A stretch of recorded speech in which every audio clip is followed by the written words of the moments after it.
Hey guys, welcome to Fanfic Fanatics. So in today's video we are gonna see, what if Deku was Shadow Monarch and had Harem? MHA solo leveling, part 4. Before starting, make sure to hit that like button and subscribe if you are interested in MHA fanfictions. This story is Izuku the Shadow Hero, Monarch by MichalZielonka. Now without wasting any more time, let's dive in. With all 11 members up on a cliff with the 6 so-called bodies of the pain guy, Izuku and Nejire will have to face 17 members at once with the lower amount of shadows. Izuku only has Beru and Mikao. He left Gabriel to be at the dorms just in case or help with gates. One shadow may be not present, but the strongest shadow would probably be useful at this moment. Orochimaru sent out a wave of fire that was amplified with Itachi's Amaterasu. The black flames was further amplified with Pain's wave of wind. Fisher and all water using shadows tried their best, cancelling the fire attack to no use.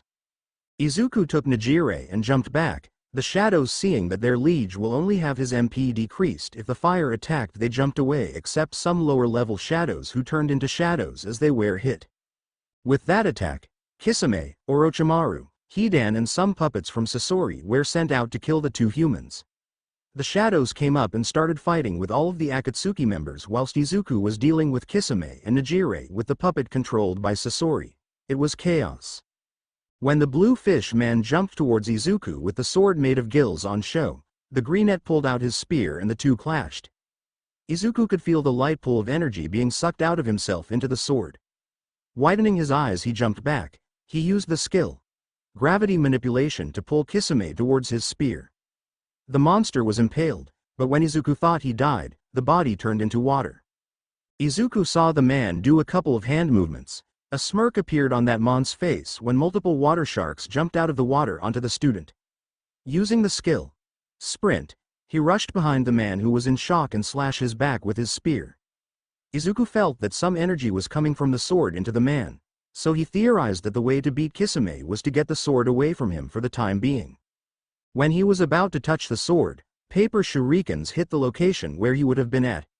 Seeing it was the Konan lady, the only female who isn't a clone, hovering above the duo with no concern about the other shadows surrounding her. Sometimes Nejire cursed her curiosity. She did want to become stronger, who didn't, but this was a little too much for her.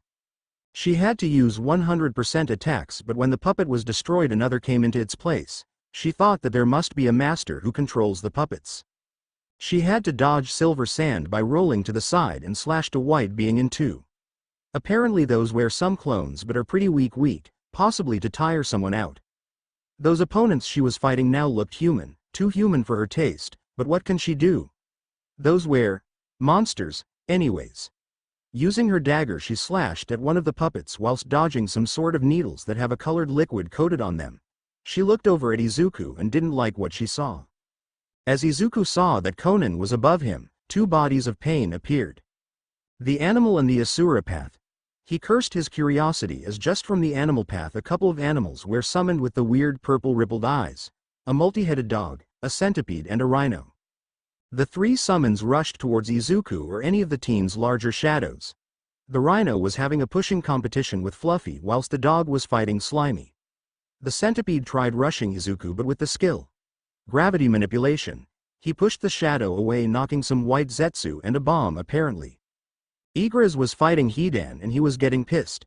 Cutting the head of didn't work, smashing the body didn't work, exploding the body with his Dominator's Tosh 2 didn't work. Heck, at one point before Fluffy was fighting the rhino, the tall bear even sat on the man. Beru, who was dealing with Zetsu, saw the predicament that his fellow captain faced and came to help. Beru's fight against Zetsu was interesting but boring. The Zetsu could produce white clones which were around mid-kint strength but had some wood attacks too. The trickiest bit was finding him. Zetsu could move faster than his liege but underground. Ignoring the pest, the shadows with Izuku and Nejire needed to actually kill an Akatsuki member off. Using all of his speed he rushed at Hidan and bitten of his head and swallowing it. It may be gruesome for others but this was the only way to beat this guy, though he was probably the weakest out of the 11. Hidan, the Jushinist, has been defeated. When Izuku saw this, a small smirk appeared on his face. The diva path that he was battling against whilst trying to get the other 3 pests away was an annoyance. The weapons that this body produced was something that he would have been interested in before his coma, but now he wanted to kill the Asura path. He did lose some health from a bullet hitting his shoulder, but most of the damage was reduced thanks by his armor. Using a kick to get the man away whilst throwing his spear with skill. Spear throw at Conan, who dissolved into thousands of papers. Deidara was being dealt with Mikao. The bombs was partially cancelled by one of the three faces on Mikao's head. It was similar to Kakuzu actually. The potion reduced the explosions, and that is a reason why Deidara lost an arm already. Itachi jumped in to help after he defeated Dracula, or so he thought, when the Grand Elder Vampire jumped into the battle causing a 2v2 to occur. What Itachi didn't think was that Dracula would get out of his Tsukuyomi that quickly. Kakuzu was being dealt with most of the other shadows who are not dealing with the puppets or white Zetsu clones. One of the reasons was him having 4 black threaded shadows that had a heart in each. Each of the 5 could use a certain element, and their teamwork was amazing. The amount of mana Izuku lost in this battle was something to say, but nevertheless, a seductive vampire defeated the wind heart, but a sneaky tactic then shattering it. It pissed off Kakuzu a little, but he carried on. But when the earth heart was destroyed, some anger escaped him. The earth body was meant to be the strongest in defense, but it was destroyed by Uriel sending a blast of light in a high concentration penetrating through the defense, killing the heart. Orochimaru and Tobi were dealing with Baruka and Raphael. The two had surprisingly good teamwork in using the opponent's weaknesses against them. When one of the shadows would attack, one of the foes would dodge, but the other would use their deceptive nature to make a blow on a shadow. Human path body was defeated 1/6. Defeat all 6 bodies to defeat pain. It was beast with the help of 2 elder vampires. It was probably the weakest body. Neither of the 3 saw what it could do, but its hand-to-hand combat was something else. It took roughly 2 minutes to kill the body. But with that the 3 joined into other fights, with Beast joining the fight against Orochimaru and Tobi. Izuku saw that Pain was the only one not fighting. He thought that he was the boss of this gate, but something didn't make sense to him. He wasn't the strongest, Tobi was. So why was Tobi playing with Beast, Baruka and Raphael? He sent out a kick to Kisame whilst he shot a fire wave at Conan. What he got in return was a lot of papers coming to him with a symbol. It only took a second to realize what that was. He used skill. Sprint to get away as an explosion just occurred that covered the part of the area in dust and debris. The way he figured out what they was because he felt an energy signature on them. Also the kanji that was written was old-style Japanese. Sending multiple black whips, he caught Samahata with Kisame. He threw Kisame towards Deidara whilst getting hold of the sword. He started to counter-attack the Asura path. Samahata chose as their owner. They feed of the power of one individual, be it Izuku's mana or Kisami's chakra. So seeing that the sword didn't take Izuku's hand of was something for Kisame to see. When Izuku and Asura clashed, more debris fell around them. The animal path summoned a panda which had the same eyes as the other summons. It was due to the rhino finally being dispatched by Fluffy and some of the other shadows. Izuku saw the predicament and formed blue on his finger and shot it out towards the panda. It hit Pradapath's barrier which swallowed the attack. Widening his eyes at that, Izuku jumped upwards surprising Conan. He slashed downwards with Samahata. When the Angel of Death tried to make herself become paper, the sword cut some of the skin off. Najire used the dagger that Izuku gave her and slashed one of the white Zetsu, but she was suddenly pushed backwards. She looked as saw the Diva Path body. Gulping slightly she sent out a 60% energy wave at the body, but it was evaded like it was nothing. Slightly cursing, Najire started to fly in the air to get a favorable position but was shocked when the Diva Path did the same thing. Multiple ant soldiers came rushing at that path but was sent back onto the cliff like nothing. Sending out multiple 10% beams at the Diva Path, she started to pant. One of the beams hit the body but was surprisingly healed by one of the other paths, the Naraka Path. That path healed up the Diva Path like nothing happened. Boom! A massive explosion occurred near Najire. It was Deidara who created one of his massive explosive clay structures. Mikao was annoyed. The blonde female-looking guy didn't have many opportunities of getting closer and the wind and bullets did nothing to him. The only thing that works was the poison produced by the high end, but that explosion took out half of the shadow. It only took 10 seconds to get back into the original position, but it was too late as Deidara escaped the reaches of Mikao. Looking around, the shadow saw that Najire was in trouble and went to help her with the 2 bodies and also the puppet that can control the silver sand. The magicians shot multiple fireballs at the approaching white Zetsu clones. Then one of them started using the location spell looking for the main body of Zetsu. Fisher was just behind them waiting for their help locating the body. When they located it in the water, Fisher seemed to have a smirk on its face. Using the high control of water, the shadow made it condense around Zetsu and bring it to the surface where it was later on crushed by the pressure of the water.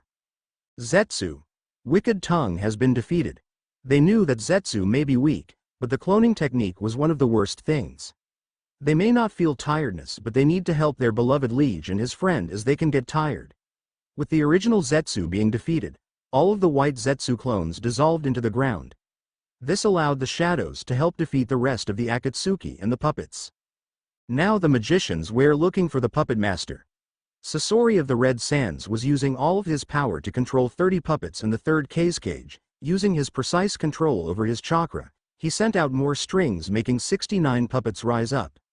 He was using a technique that can control 100 puppets at this current moment, but was shocked when a leshy smashed into his body, making his original modified body fly away. Orochimaru saw that and broke it from Toby, who understood what he was doing. Toby in the meantime said, "I am a good boy."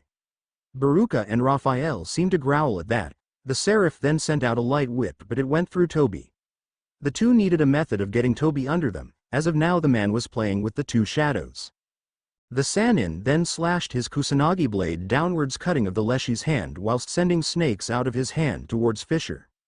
A Gothic vampire tried going from behind him, but the Kusanagi expanded its length, cutting the shadow in two. The chicken cottage shadow then pierced Orochimaru as he underestimated the building shadow. Expecting a pained frown, all they received was a smirk. Then a new body was burped out from Orochimaru. The shadows had their eyes widen at this. Fluffy was the biggest in the army of his liege, but now dealing with the rhino and the panda, who were both smaller but hit hard, was a pain. They caught the centipede and used it as a whip from its mouth. Even though his intelligence was low, he understood that the body of the animal path needed to be destroyed for those summons to leave. The multi-headed dog was actually facing the scorpions, the number of dog heads risen up to 4, but the movements of the summon was getting slower and slower due to the toxins in its system. The Deathstalker scorpions have the second most powerful toxins in them after MHA in the army of their master, and it showed. The ogre boss who was riding on the Siberian bison was smashing its club, destroying some puppets, but with the speed the bison managed to create and the smirk on the ogre, they charged at the dog, with the ogre making a hole in the center of its body. Izuku was shooting his shadow towards Conan whilst dodging the Asura path. The animal path was at the back with the Preta path guarding it.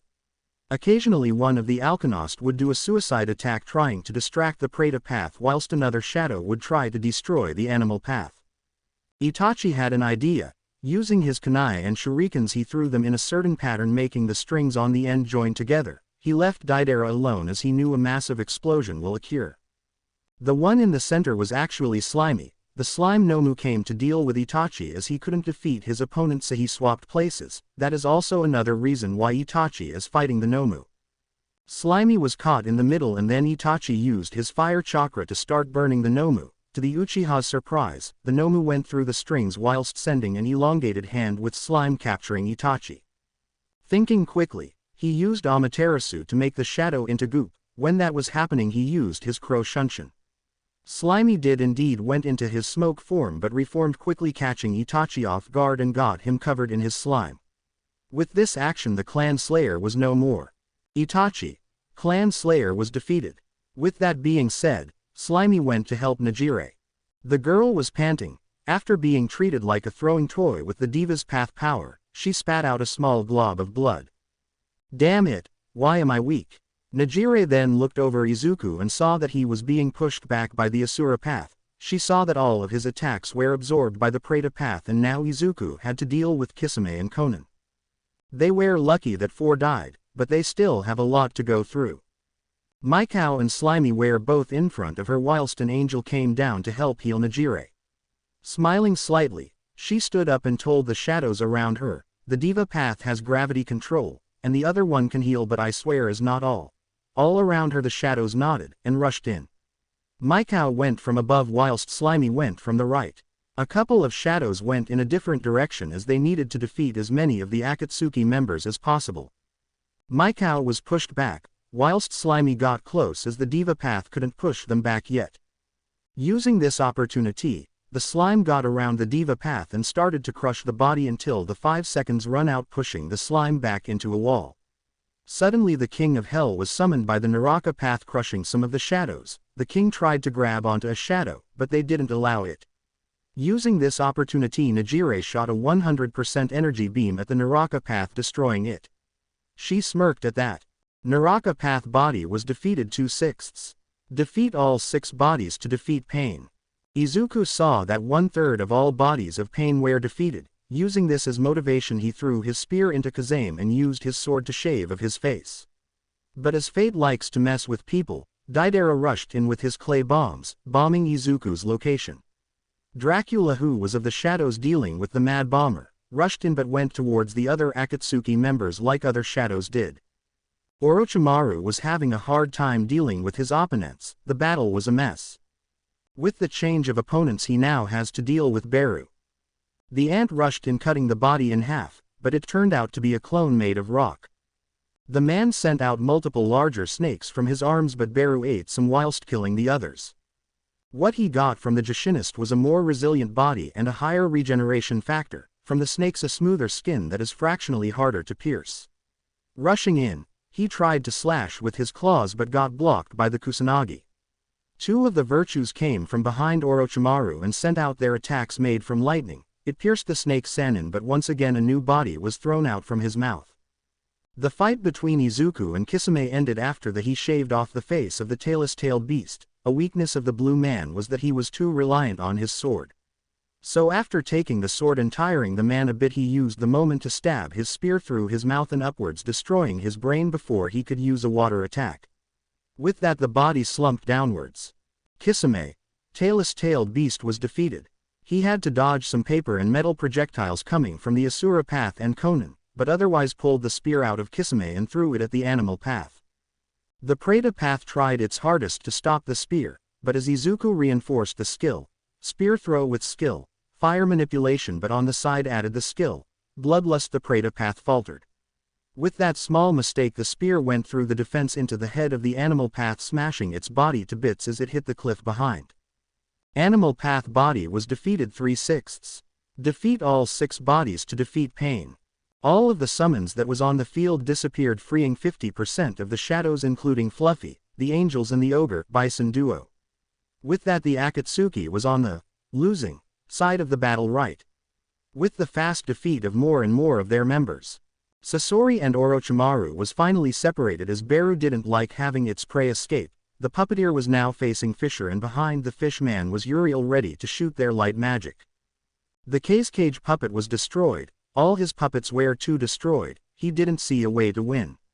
But nevertheless, he started shooting poisonous weapons at the shadows, but was blocked by Uriel's light barrier. With that, Fisher shot multiple condensed balls of water at the human puppet, cracking and spline ring, until the heart of Sasori was no more. Sasori of the Red Sands was defeated. Now Uriel went to help defeat Toby, whilst Fisher went to try help defeat Kakuzu. Talking about the immortal, he wasn't immortal but had 5 lives with his 5 hearts. 2 of the hearts was already destroyed, and now the rest of the hearts were being threatened as more shadows came towards Kakuzu. The ice elves shot their ice-enhanced arrows at the black string mess that had the lightning heart, whilst that body sent out lightning out, taking a few lower-level shadows out. But from the ice, the body slowed down, allowing Zadkiel to slash it down, killing the 3rd heart of Kakuzu. The only hearts left were the fire and the water ones, the original and the body. Wanting to help their beloved liege, Fluffy came flying towards them from a gravity attack from the diva body, crushing the fire heart, aka the additional heart. Leaving only Kakuzu, trying to use his string powers. The defense of the body was impressive but nothing that Zadkiel couldn't deal with, and like that Kakuzu was no more from a diagonal slash from Zadkiel. Kakuzu, the immortal, has been defeated. 6 out of the 11 Akatsuki was no more, with 3 of the 6 paths 2 being defeated. Now the shadows with the 2 humans had 8 opponents from the 17 they had at the beginning. Najire was getting her hopes up. With the concentration of the 8 Akatsuki villains, the shadows gone to help to defeat Toby, some tried pain but they were destroyed or helped Najire. Izuku used the same strategy as to defeat the animal path by throwing his spear downwards as he was in the air fighting Conan. The spear got through the moving defense as the Preta path was rushing towards the Diva path. But once again the spear broke through the defense and killed off the Preta body. Preta path body has been defeated 4/6. Defeat all 6 bodies to defeat pain. Now only Diva and Asura path were left. Igris used this opportunity and rushed from Deidara, who still was dealing with Michal, and went towards Asura. The body expected something like this and a sword battle occurred, but with the use of Dominator's touch from Igris, some of the body was destroyed, leaving an opportunity for an angel to fly down and bombard Asura with light projectiles. Finally, to get the body out of its pawn, Igris slashed its head of. Asura path body has been defeated 5/6. Defeat all 6 bodies to defeat pain. Conan was flying like mad. She had to dodge the black whips and the fire attacks sent by Izuku.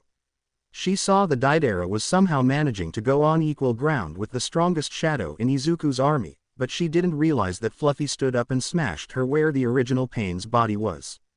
Izuku saw that and went towards Orochimaru.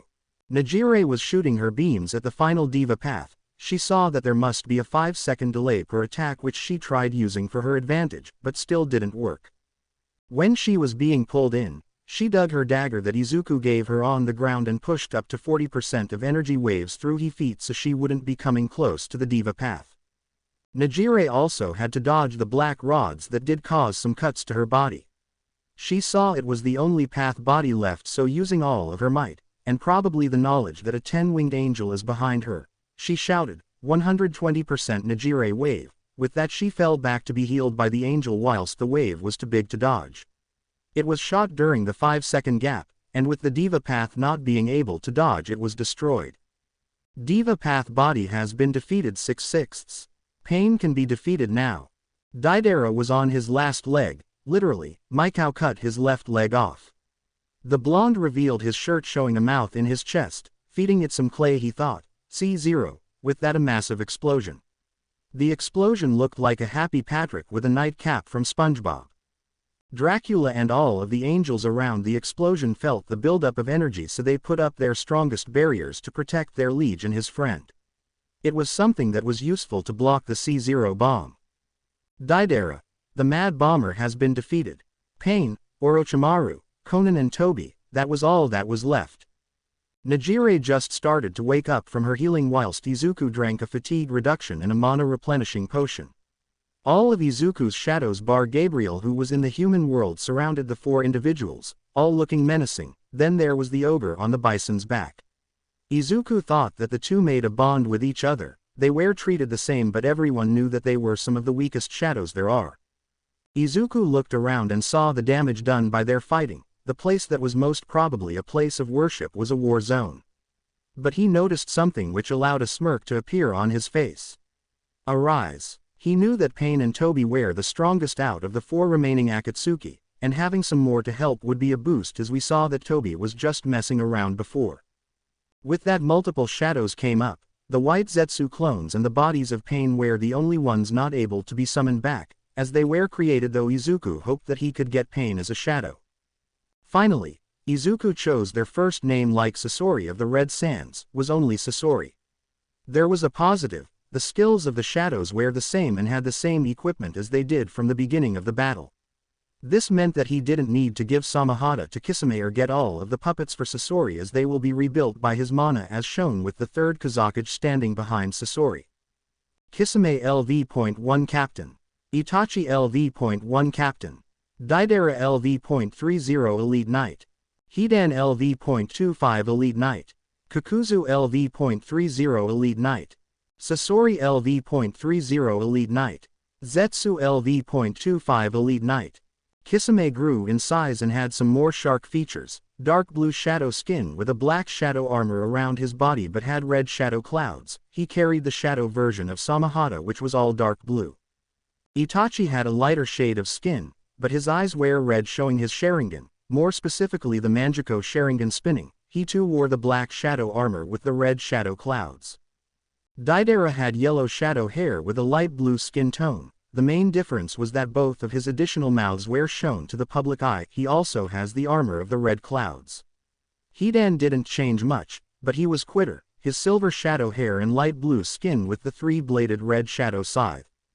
Kakuzu was different to his original body. He has 5 masked faces on his body, 1 on his head and the 4 on his chest. They all had an element written on top of the masked faces. His size increased similar to Kisame but had green shadow eyes. Sasori was in a shadowy version of his puppet with red shadowed eyes. His puppets were all floating behind him menacingly, awaiting the call of his master. Finally Zetsu, a black shadow side with the other being light blue. The fly trap was made up of green shadow. The green shadow eyes were the only facial feature he had. The addition of the 7 new shadows of high ranks was something he was happy about. Nejire will be staying out and possibly helping with support attacks whilst Izuku and his shadows were going to fight the group. Having 4 opponents go against over 500 shadows was something to say. Izuku wouldn't say it out loud but he respected strong people and the 4 are strong. Itachi, Beru and Slimy were the leading group against Orochimaru. The slithery snake had to use all of his tricks in the books to dodge and counter the 3 captain grade shadows. Fire balls to snake summons were used but quickly dispatched. Itachi didn't have to worry about eye damage from his Manjiko Sharingan, so a Susanoo was produced and with the special ability with the Yata mirror sealing Orochimaru pretty quickly. He did leave a piece of Orochimaru for his liege. A small smile came on the clan's killer's face. Orochimaru had been defeated, killed. 8/11. Dracula, Mikao, Deidara were dealing with the only female in the group, Konan. Of course other shadows helped like Raphael, but they were all in the sky one way or the other. The backwards and forwards of their attacks was something to see. Not every day you see Mikao having a run for his money. The paper attacks sadly had a weakness to a stronger repelling force such as Mikao's wind whilst Deidara bombarded her with his flying bombs.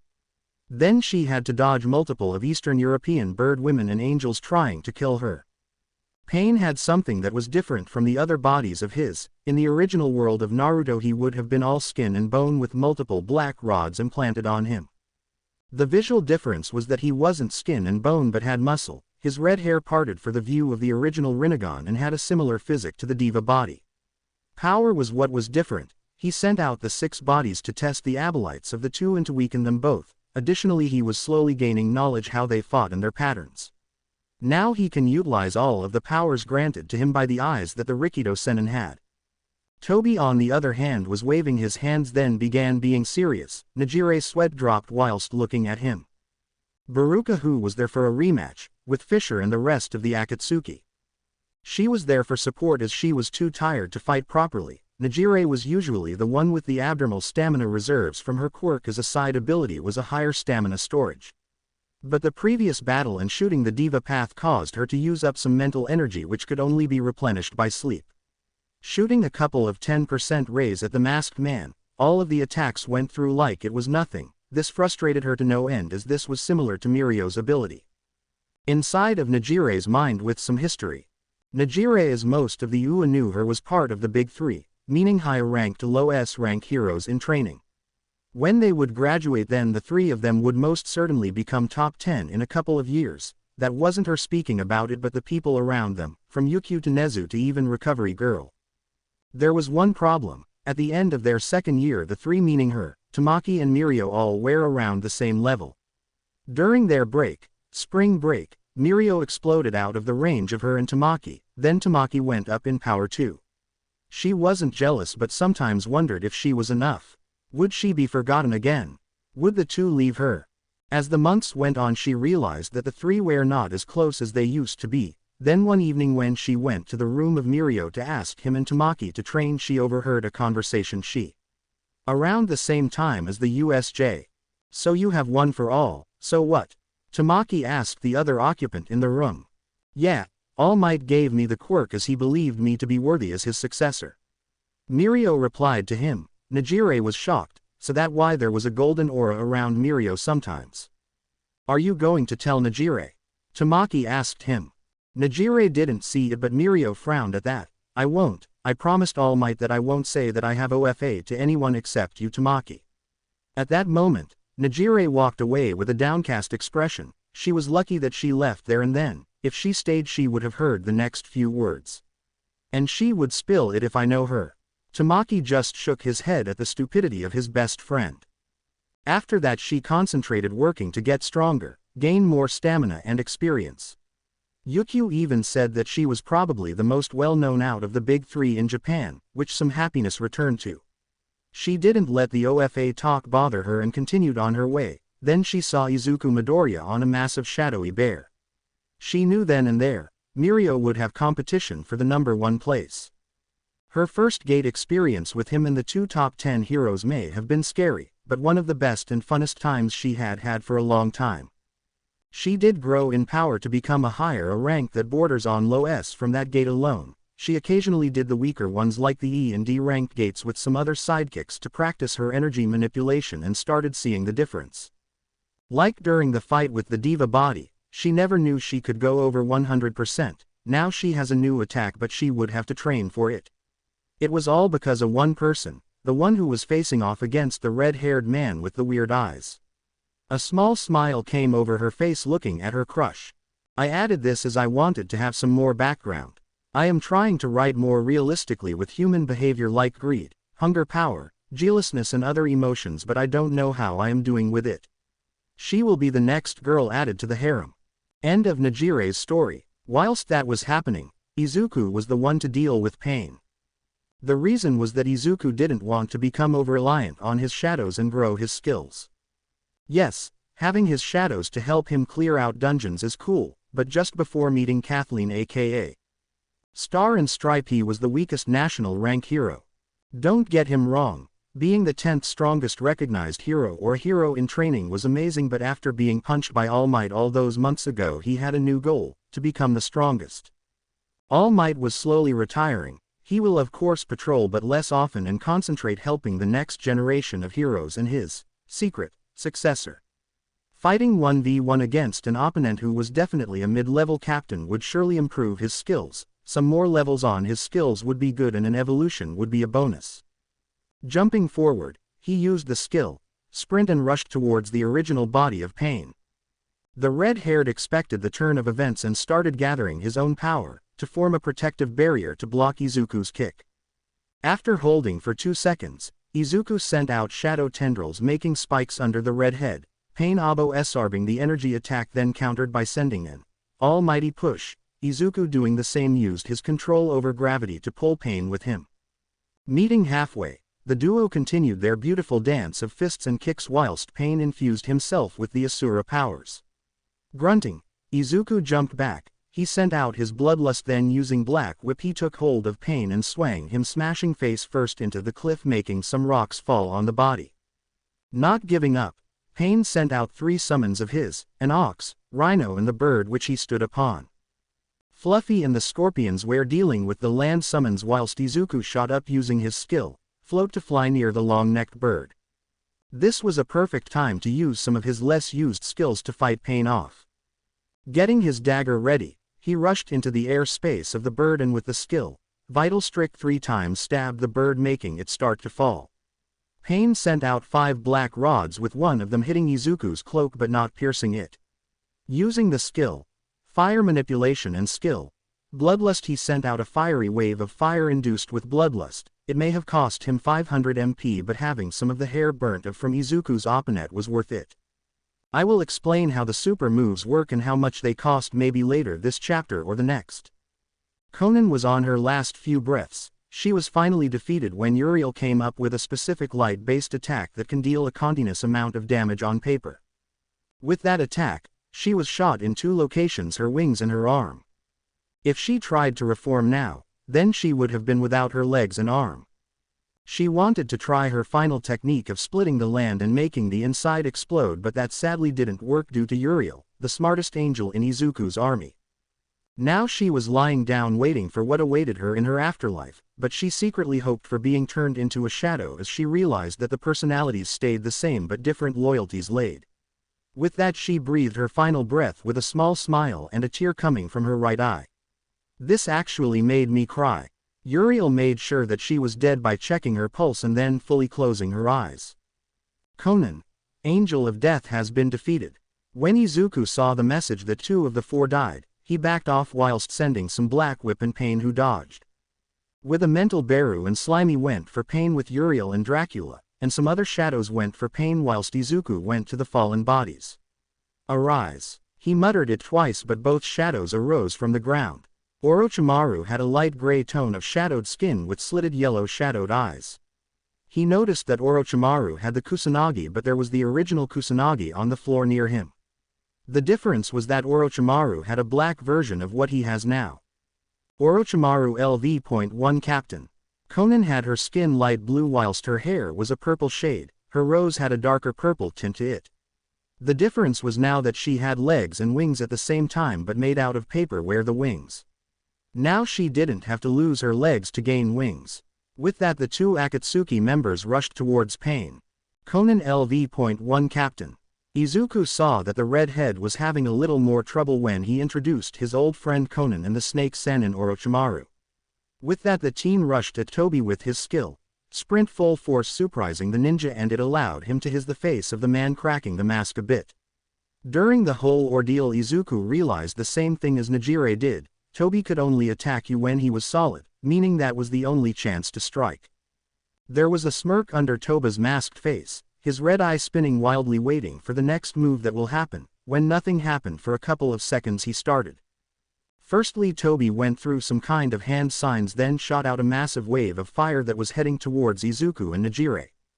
Kisame and some water spirits shot water dousing the flames, this allowed Izuku to move through the mist with his senses high on alert. When Toby was just appearing next to him, he used the skill, Gravity Manipulation imbued with his MP to form his finishing move. Whispering he said whilst crossing his middle over his pointer finger upwards, Domain Expansion, Total Darkness. With that Toby was inside a black void, his Sharingan was not working properly meaning that he couldn't escape from that prison. The taxing attack was in a way beautiful, but deadly anyways. Inside Toby was being consumed by the shadows all around him with more whip-like structures being present. For him he thought it was 3 days but in reality was only a couple of seconds of mind-breaking. Toby, the masked Uchiha was defeated. A limp body was the answer. No Izunami or Izunagi could have saved Toby otherwise known as Obito Uchiha from Izuku's final technique. There are two variants to the technique, one for humans and the other for monsters, aka making them go unconscious and killing them respectfully. Now Izuku was panting as this technique does involve using his fatigue as well as his mana. Looking over at Pain, he saw all of the shadows starting to tear the last monster up. Izuku just smirked seeing that all of the original shadows improved well. Pain has been defeated. Alarm. Quest. Defeat the Akatsuki. Part 1 Quest of the Key Collection completed. Akatsuki was originally a group of 11 S-class missing ninjas from a universe far away. Defeat the 11 to continue with your collection. Rewards. Reward 1. Gate Key 2. Reward 2. Random skill from the opponents. Reward 3. Killed 11 11ths. Do you want to collect the rewards? Yes, no. All levels have been calculated from this dungeon. You leveled up 9 times. You are level 154. Special reward for reaching LV 154. Do you want to receive it? Yes, no. He wobbled towards Nejire and sat next to her. We did it. She just smiled and leaned over, laying her head on Izuku's shoulder. He ignored all of those messages and looked at Nejire by the corner of his eye. We sure did. A smile was etched on her face. Doing something bold she moved her hand towards Izuku's one and held his. This shocked Izuku but let his hand squeeze Nejire's in comfort. Thank you. I should be saying thank you. The 17-year-old asked in confusion. He really was thankful. Without her the battle would have been different. She shook her head lightly. I should be thanking you. Because of you I am getting stronger and discovering things I never knew about myself like doing the 120%. You believe that I am strong but know my limits and gently push them for me to grow stronger. You are one of the strongest in the world and yet you are not like some of the top 10 heroes, you don't boost other egos and not yourself. Now Nejire took her chance. Since I saw you in the sports festival with Fluffy I knew I had to meet you. Meeting you with Yukio-sensei was a boon. Getting to know you was something else I enjoyed. Izuku was listening to it all not interrupting her. Then she looked at him with her eyes brimming in determination and love shocking the young man but he had a gentle smile on his face. You are compassionate, helpful, truthful and are not afraid to speak your mind. She shook her head lightly. I should be thanking you. Because of you I am getting stronger and discovering things I never knew about myself, like doing the 120%. You believe that I am strong but know my limits and gently push them for me to grow stronger. You are one of the strongest in the world and yet you are not like some of the top 10 heroes, you don't boost other egos and not yourself. Now Najire took her chance. Since I saw you in the sports festival with Fluffy I knew I had to meet you. Meeting you with Yukio-sensei was a boon. Getting to know you was something else I enjoyed. Izuku was listening to it all, not interrupting her. Then she looked at him with her eyes brimming in determination and love, shocking the young man, but he had a gentle smile on his face. You are compassionate, helpful, truthful and are not afraid to speak your mind. Continuing with this chapter, quote, I admire your strength and courage, rising quickly and helping the people that needed help. I thought it was a crush, but after spending more time with you and having fun and the memories we made that I would cherish to the end of the days. What I want to say, if you would give me a chance, I would love to be your girlfriend. I know about Rumi and Gabriel, even if I need to talk to them I will understand. Najire said, but now she had her head down. Flashback before the Akatsuki gate with Maruko on the phone to Gabriel and Izuku. Hey Bun, what's up? Izuku asked as he got out of the shower. Rumi could clearly see the defined body that her boyfriend had. Izuku had to get out of the shower to answer a call from his girlfriend. Wiping some drool she spoke, I am dealing with a case in South Japan.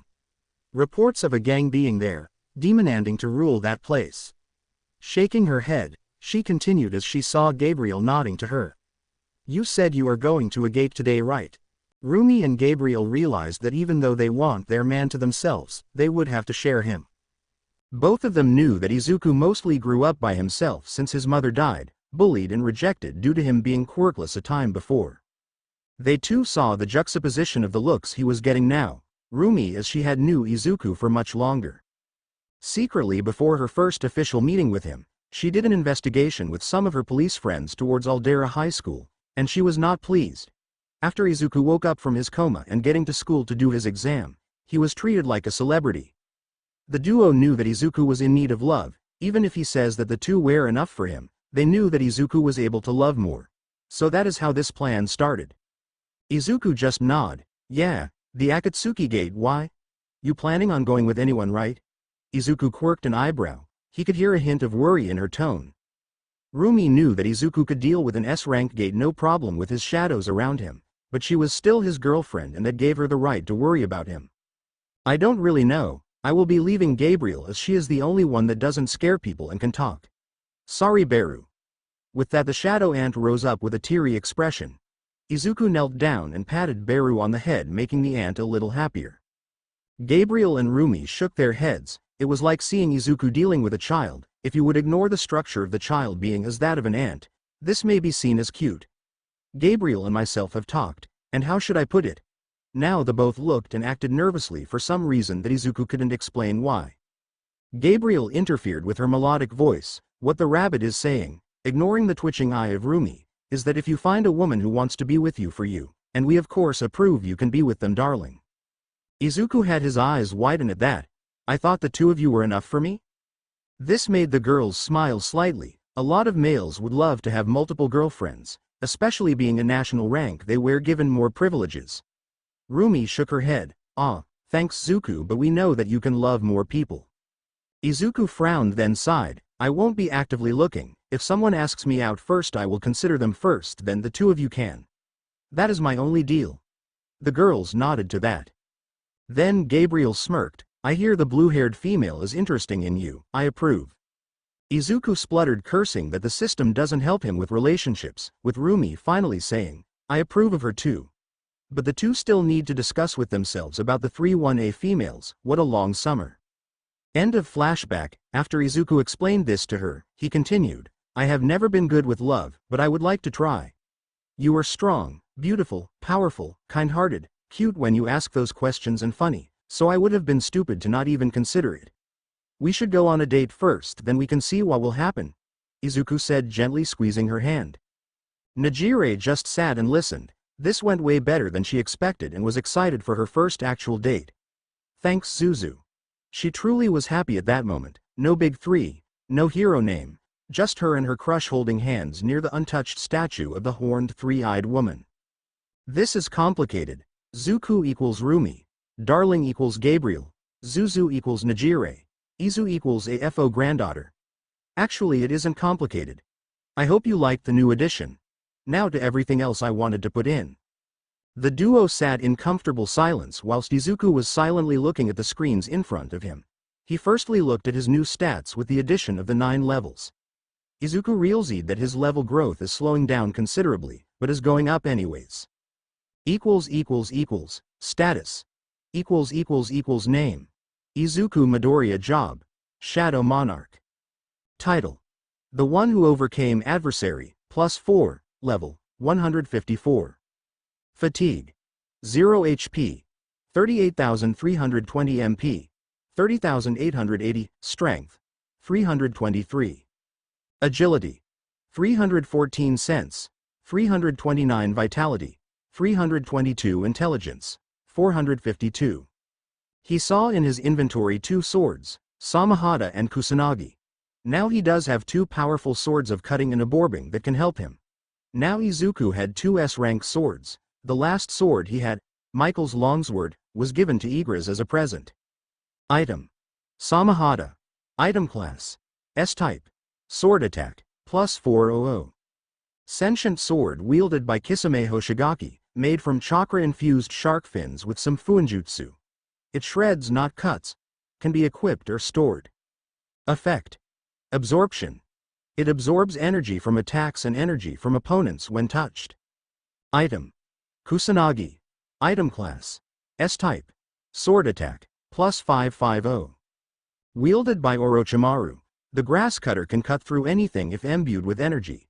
It has a paralytic potion that is produced that paralyses weaker opponents. Effect. Perfect cutter.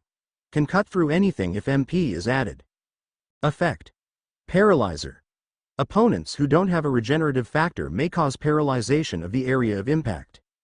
Smiling at that, he looked over at his skill section and a smile appeared on his face. Skill. Weapons expert leveled up from LV.2 to LV.3. Skill. Hand-to-hand leveled up from LV.1 to LV.2. Skill. Sprint leveled up from LV.7 to LV. Max. Skill. Fire manipulation leveled up from LV.2 to LV.3. Skill. Gravity manipulation leveled up from LV.2 to LV.3. Skill. Shadow manipulation leveled up from LV.5 to LV.6. Skill. Float leveled up from LV.4 to LV. Max. Skill. Float evolved into skill. Flight LV.1. Skill. Black Whip leveled up from LV.3 to LV.4. For those wondering about some of the skills that are maxed out, I am waiting for some of OFA quirks to manifest so it will be cooler and it will give me an opportunity to combine them. Skills. Passive, unknown, max. Muscularity, LV.1, Weapons Expert, LV.3, Evolved. Hand-to-hand Expert, LV.2, Elemental Resistance, LV.5. Active, Sprint, LV. Max, Bloodlust, LV, Max. Fire Manipulation, LV.3, Evolved Vital Strike, LV.4. Stealth, LV.7, Gravity Manipulation, LV.3, Evolved. Spear Throw, LV.5, Healer, LV.8, Shadow Manipulation, LV.6. Flight, LV.1, Evolved Black Whip, LV.4, he was happy about that, even if his level won't rise up fast enough, having his skill evolve and level up was always a good thing for him. Now he looked at the window talking about the Akatsuki quest. Quest. Defeat the Akatsuki, Part 1 quest of the Key Collection, completed. Akatsuki was originally a group of 11 S-class missing ninjas from a universe far away. Defeat the 11 to continue with your collection. Rewards. Reward 1. Gate Key. 2. Reward 2. Random skill from the opponents. Reward 3. Killed. 11/11. Do you want to collect the rewards? Yes, no. Thinking, yes. Izuku was given the rewards to the all three. Reward 1. Biju Gate Key. 2. Item Class. S. Type. Key. Collection. 2. Key to Biju Gate. Location to G Temple in Kyoto. Izuku just raised an eyebrow at that. Biju, if he remembered right, were some kind of monsters with multiple tails. Reward 2. Random skill from opponent. Randomizing. 3, 2, 1. You received abilities of Tobi, the masked Uchiha. Randomizing. 3, 2, 1. Nijire Hato has received the abilities of Deidara, the mad bomber. Nijire seemed to realize something was off. Izuku cut her off before she could have say anything. How should I say it, Nijire? You got the abilities of the yellow-haired bomber. Was it from the quests?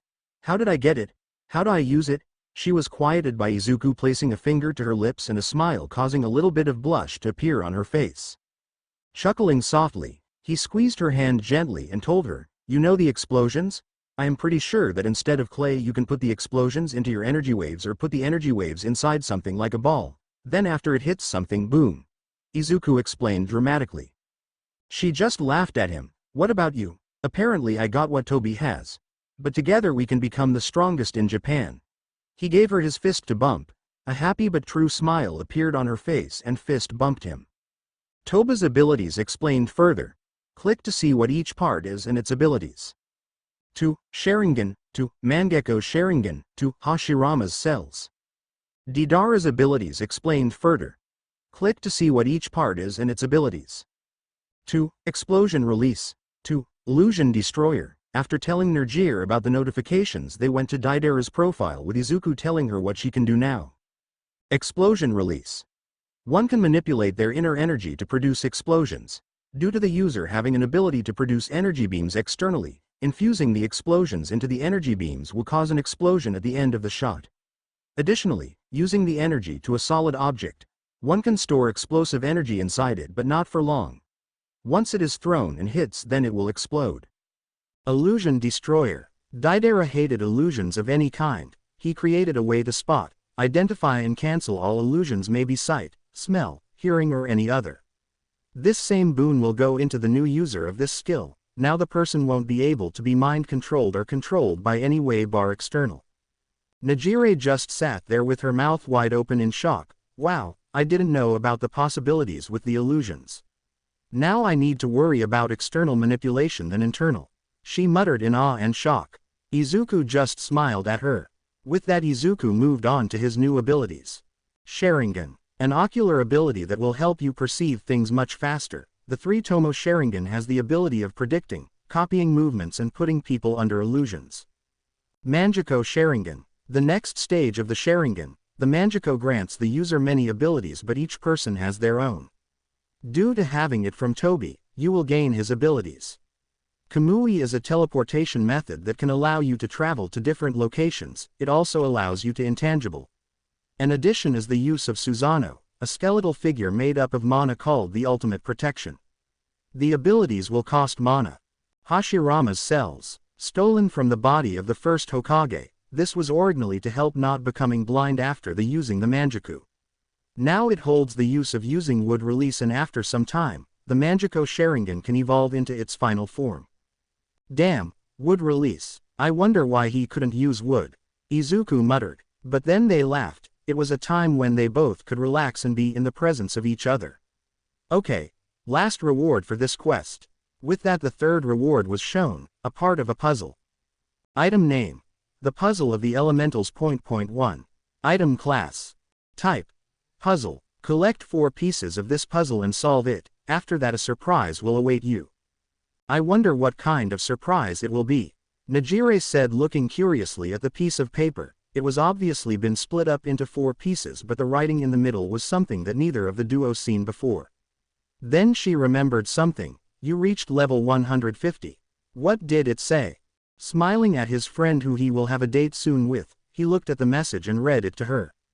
Special reward for reaching LV 150. Do you want to receive it? Yes, no. After muttering, yes, The screen changed into some information, then some more words. Izuku just groaned in the inside. Well done for surpassing level 150. Now you are a high international level hero. Not many can defeat you, but remember, being careless is the quickest way for death. Due to you surpassing level 150, you will gain 3 rewards similar to how you got 1 at level 50 and level 100. Rewards. Reward 1. Plus 50 additional points. Reward 2. Gate key rank. Reward 3. Skill, Infinity. Izuku had his eyes widen at this. He did not expect to get this much. Though he is mainly wondering what is the final skill. He placed 40 points into intelligence and 5 to agility and strength. One of the reasons for intelligence was to increase his save shadow skill, so he can get all of the B-rank gate monsters into his shadows. Reward 2. Gate key rank. Item name. Truth gate key. Item class. Type. Key. This must be done alone. Secrets will be revealed that cannot be told to anyone. Location in Washington Monument. That is pretty far. Izuku spoke with Nejire nodding. Reward 3. Skill, Infinity. You have learned a new skill. Infinity LV.1 active. Allows you to distort space and time at will. Main function is to make an infinity around you so no one and nothing can touch you. 500 MP to activate and 100 per second to keep up. Izuku grimaced. That was an overpowered skill, sure, but he can keep it active for just over 300 seconds. It may be long, but it is mana exhausting to be used. Nejire short-circuited at this information. Sure, she did get a nice new power, but Izuku was kinda lucky with his quirk. She just wondered how powerful their kids will become. Both shaking of their thoughts, Izuku went up to Pain and Toby and said, "Arise." Both got out of their shadows and Izuku nodded to how they looked. Pain had deep purple eyes with shadows coming out of them whilst having red shadowy hair similar to Igra's. Toby on the other hand still kept his mask, but it was orange, though you could see the red eye with shadows coming out of it shouting power. Pain LV.10 Captain. Toby LV.10 Captain. Now the two left with Izuku's new ability, Kamui, into Izuku's room, where the both fell down onto the bed and started to sleep, awaiting the next day when school restarts, or at least for the hero students at UA. Gabriel saw this. Ignoring her twitching eye, a gently smile came over her face. She quickly got under the blanket and hugged Izuku, with him unconsciously hugging her back. Now the chapter 28 is complete. I hope you enjoyed this. Also, there is a reason why I made Izuku this strong. Remember, he is in the rank above captain, and the rank captain is the 5th rank from the bottom. There are 10 ranks. Let that sink in. But I have some interesting ideas, as Izuku's level will slowly rise but exponentially even more. Therefore I will be introducing the so-called villains from solo leveling in the future. Attack. Using fire manipulation to coat a sword hand. Name. Hell's Punch, Hell's Slash. MP. 0. Fatigue. 2. It is at the skill level where MP is no longer required, but the max temperature currently is 3000 C. The fatigue is there due to the skill. Elemental resistance isn't high enough yet, reaching 2000 C. So Izuku must be careful, otherwise he will end up like Dabi. This is still Izuku's ultimate move. Usually Izuku just throws fire at his enemy, which doesn't cost anything. But due to Izuku using it to put fire on something like his fists or weapon, it can be considered an ultimate move. Attack. Gravity manipulation, blue. Name. Blue. MP. 1200. Fatigue. 5. A technique that absorbs everything it touches and attracts more to it. The higher the gravity manipulation, the lower the cost. Attack. Gravity manipulation, red. Name. Red. MP. 800. Fatigue. 3. A technique that repels everything it touches and its surroundings. The higher the gravity manipulation, the lower the cost. If anyone is wondering why Izuku needs MP for those two attacks whilst gravity manipulation costs 0 MP. He needed to infuse MP into it to have a more powerful attack than what the Diva Path could do. Attack. Domain expansion. Total darkness. Name. Total darkness. MP. 18,000 kill, 10,000 unconscious. Fatigue. 25 kill, 15 unconscious. A technique that have two modes, the one that kills any target stuck inside due to the shadows. The other one was the version that Izuku used against All Might. It knocks the person unconscious, but there may be some that survive the knockout. The domain expansion is made by the infusion of shadow manipulation, bloodlust and gravity manipulation. The cost will be the slowest to go down. The gravity manipulation allows Izuku to make the sphere more compact with halting the thing stuck inside. The bloodlust helps to stop them, and the shadows is pretty self-explanatory. The mana added is needed to fuse them and make it more powerful. If anyone is wondering what Izuku's stats are with everything, then it will be under this.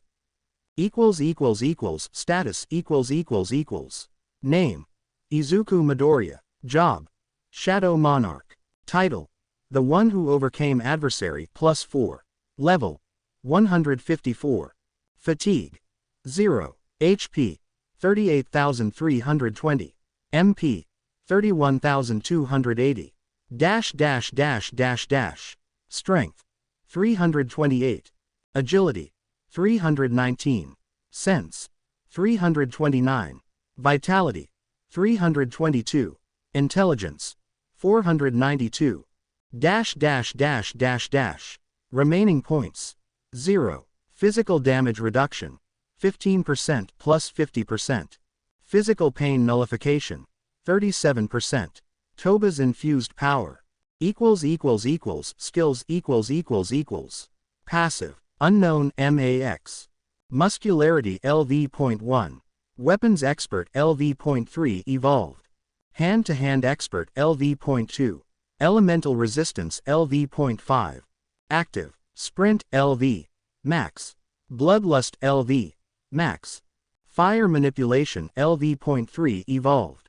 Vital Strike LV.4. Stealth LV.7. Gravity Manipulation LV.3 Evolved. Spear Throw LV.5. Healer LV.8. Shadow Manipulation LV.6. Flight LV.1 Evolved. Black Whip LV.4. Infinity LV.1. Job Specific. Shadow Extraction LV.1 509 589. Save Shadow LV.2 509 561. Shared Inventory LV.1. Shadow Exchange LV.1. Shadow Army Ogre Boss LV.3 Normal. 8 Low Tier Nomu LV.6 Elite. Great Siberian Bison LV.15 Elite. 44 Winged Angels LV.4 Knight. 10 Upper Tier Nomu LV.7 Knight. 30 Cherub LV.10 Knight. 33 Knight LV.14 Knight. 35 Power Angel LV.17 Knight 6 Winged Angels. 8 Throne Angel LV.21 Knight Ringed Angel with Eyes. 20 Ice Bears LV.24 Knight. 10 Ice Elves LV.24 Knight. 37 Rusalka LV.25 Knight Female Slavic Water Spirit. 3 Upper Tier Nomu LV.28 Knight. 51 8 Winged Angels LV.29 Knights. 20 Deathstalker Scorpions LV.1 Elite Knight. Chicken Cottage LV.1 Elite Knight Moving House. 6 Magicians LV.2 Elite Knight. 46 Alkanost LV.3 Elite Knight Slavic Bird Woman. 5 Castle Dwelling Vampire LV.3 Elite Knight Illusion Vampire. 20 Ant Soldiers LV.5 Elite Knight. 10 Winged Angels LV.5 Elite Knight. 14 Vodianoi LV.6 Elite Knight Frog Slavic Water Spirit. Virtues LV.10 Elite Knight 2 Winged Powerful Angels. Fluffy LV.12 Elite Knight Alpha Ice Bear. 24 Gothic Vampire LV.12 Elite Knight Weapon Vampire. 31 Dark Vampire LV.12 Elite Knight Bat Vampire. 4 Seductive Sinning Vampire LV.15 Elite Knight. Zadkiel LV.19 Elite Knight Dominion 10 Winged Angel. 4 Elder Vampire LV.22 Elite Knight. 5 Leshy LV.24 Elite Knight Slavic Forest Deity. Hidan LV.25 Elite Knight. Zetsu LV.25 Elite Knight. Daidara LV.30 Elite Knight. Kakuzu LV.30 Elite Knight. Sasori LV.30 Elite Knight. Beast LV.31 Elite Knight near high-end Nomu. Uriel LV.35 Elite Knight Seraphim. Fisher LV.36 Elite Knight Great Water Spirit Vadianoi. Dracula LV.39 Elite Knight Grand Elder Vampire. Orochimaru LV.1 Captain. Conan LV.1 Captain. Kisame LV.1 Captain. Itachi LV.1 Captain. Raphael LV.4 Captain, Seraphim. Slimy LV.4 Captain, Slime High-End Nomu. Baruka LV.6 Captain, Elf King. Igras LV.6 Captain, Night Pain LV.10 Captain. Toby LV.10 Captain, Beru LV.22 Captain, Macau LV.23 Captain, Three-Faced High-End Nomu. Gabriel LV.32 Captain.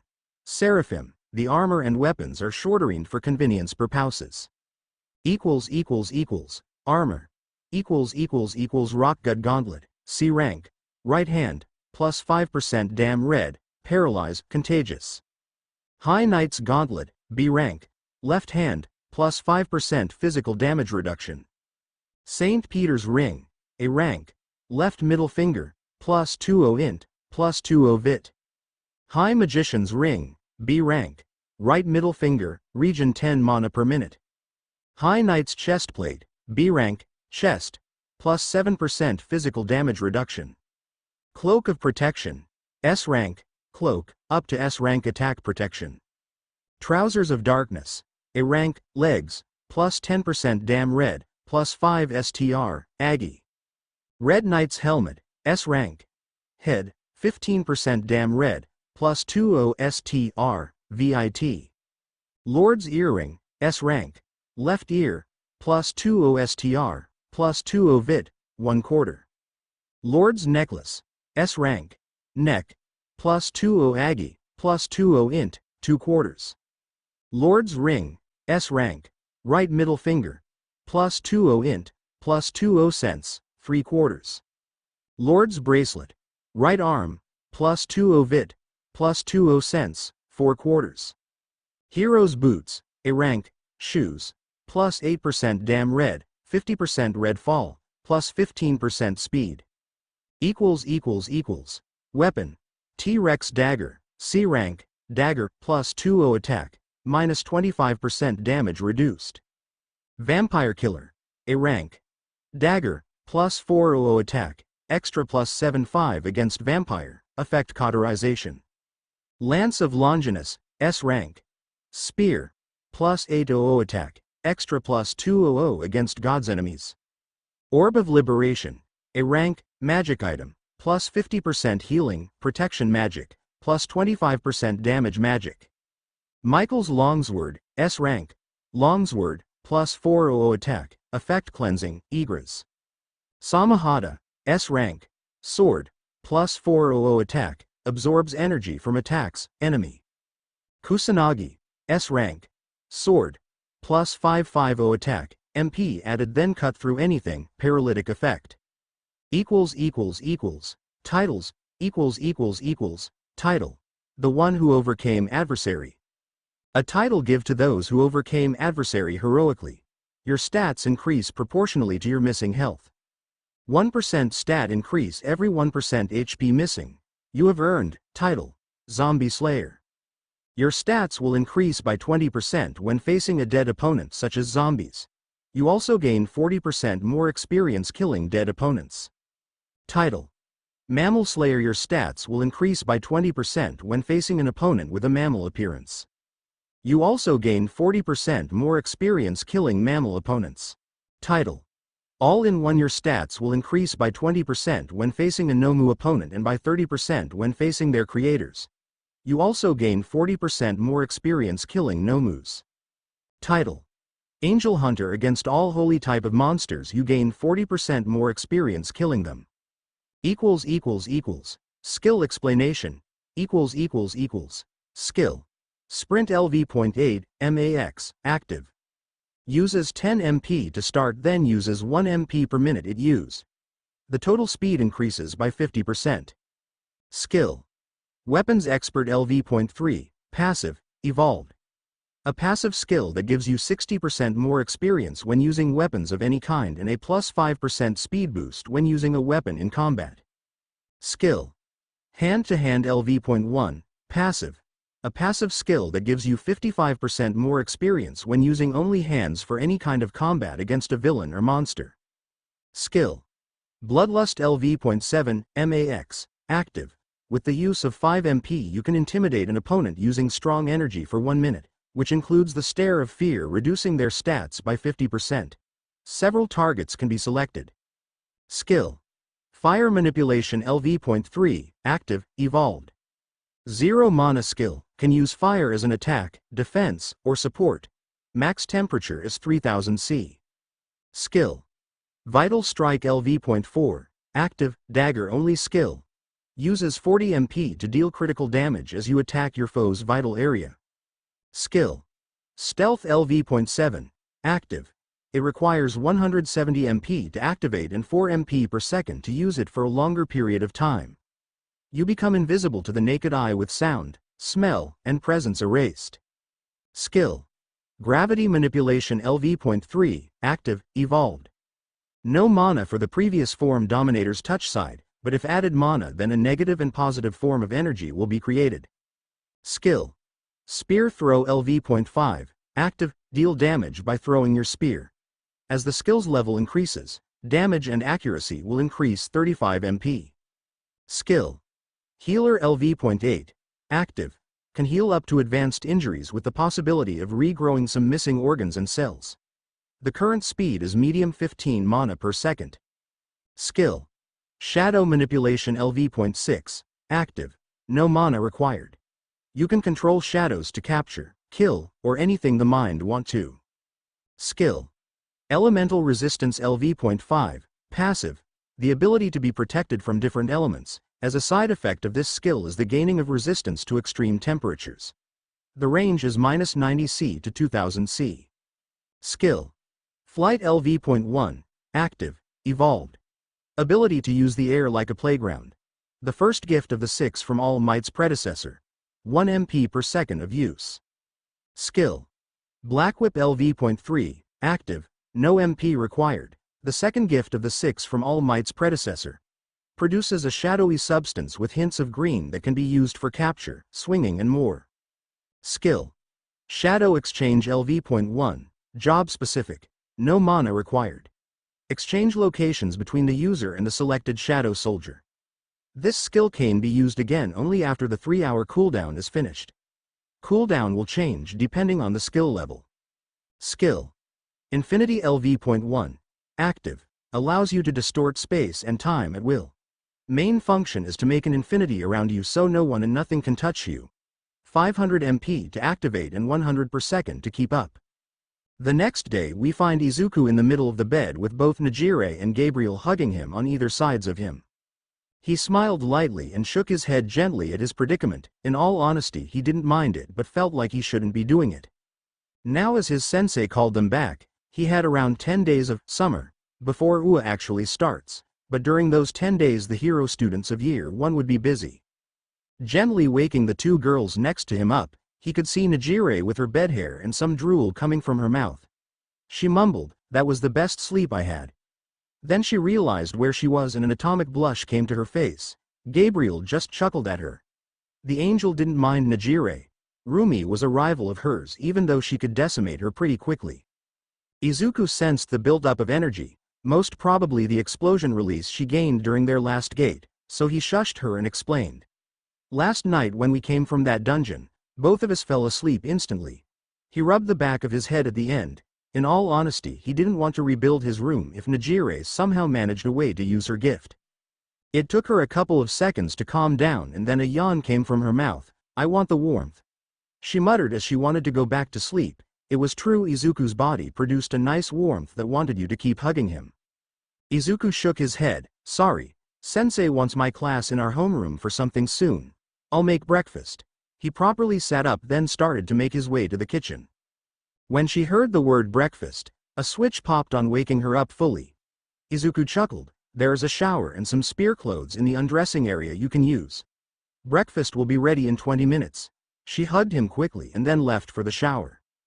It surprisingly took her 15 minutes and she came out brushing her hair. She was wearing Izuku's baggy black shirt, some of Izuku's shorts. For some reason, the greenette liked how his clothes looked on her. After Najire dried of her hair, she sat on the table per bar that was near the kitchen making idle chatter. The three occupants of the room were sitting whilst Izuku and Najire were eating. Gabriel could eat but decided not to as it was not needed for her survival at all. Saying goodbye to Najire with a hug, he went to change into his uniform whilst Gabriel lazed around on his bed. Najire went downstairs, forgetting that she still had Izuku's clothes. She said hi to all 19. Wait, 19? There must be someone new here. Whilst ignoring the looks she was getting as she walked off to her dorm. Downstairs, that was Najire's senpai, right? Denki asked in shock. He did not expect a big three-member to be coming down from the dorms in the morning. Katsumi, for once in a blue moon, didn't swear but had answered in a monotone, she is wearing Izuku's clothing.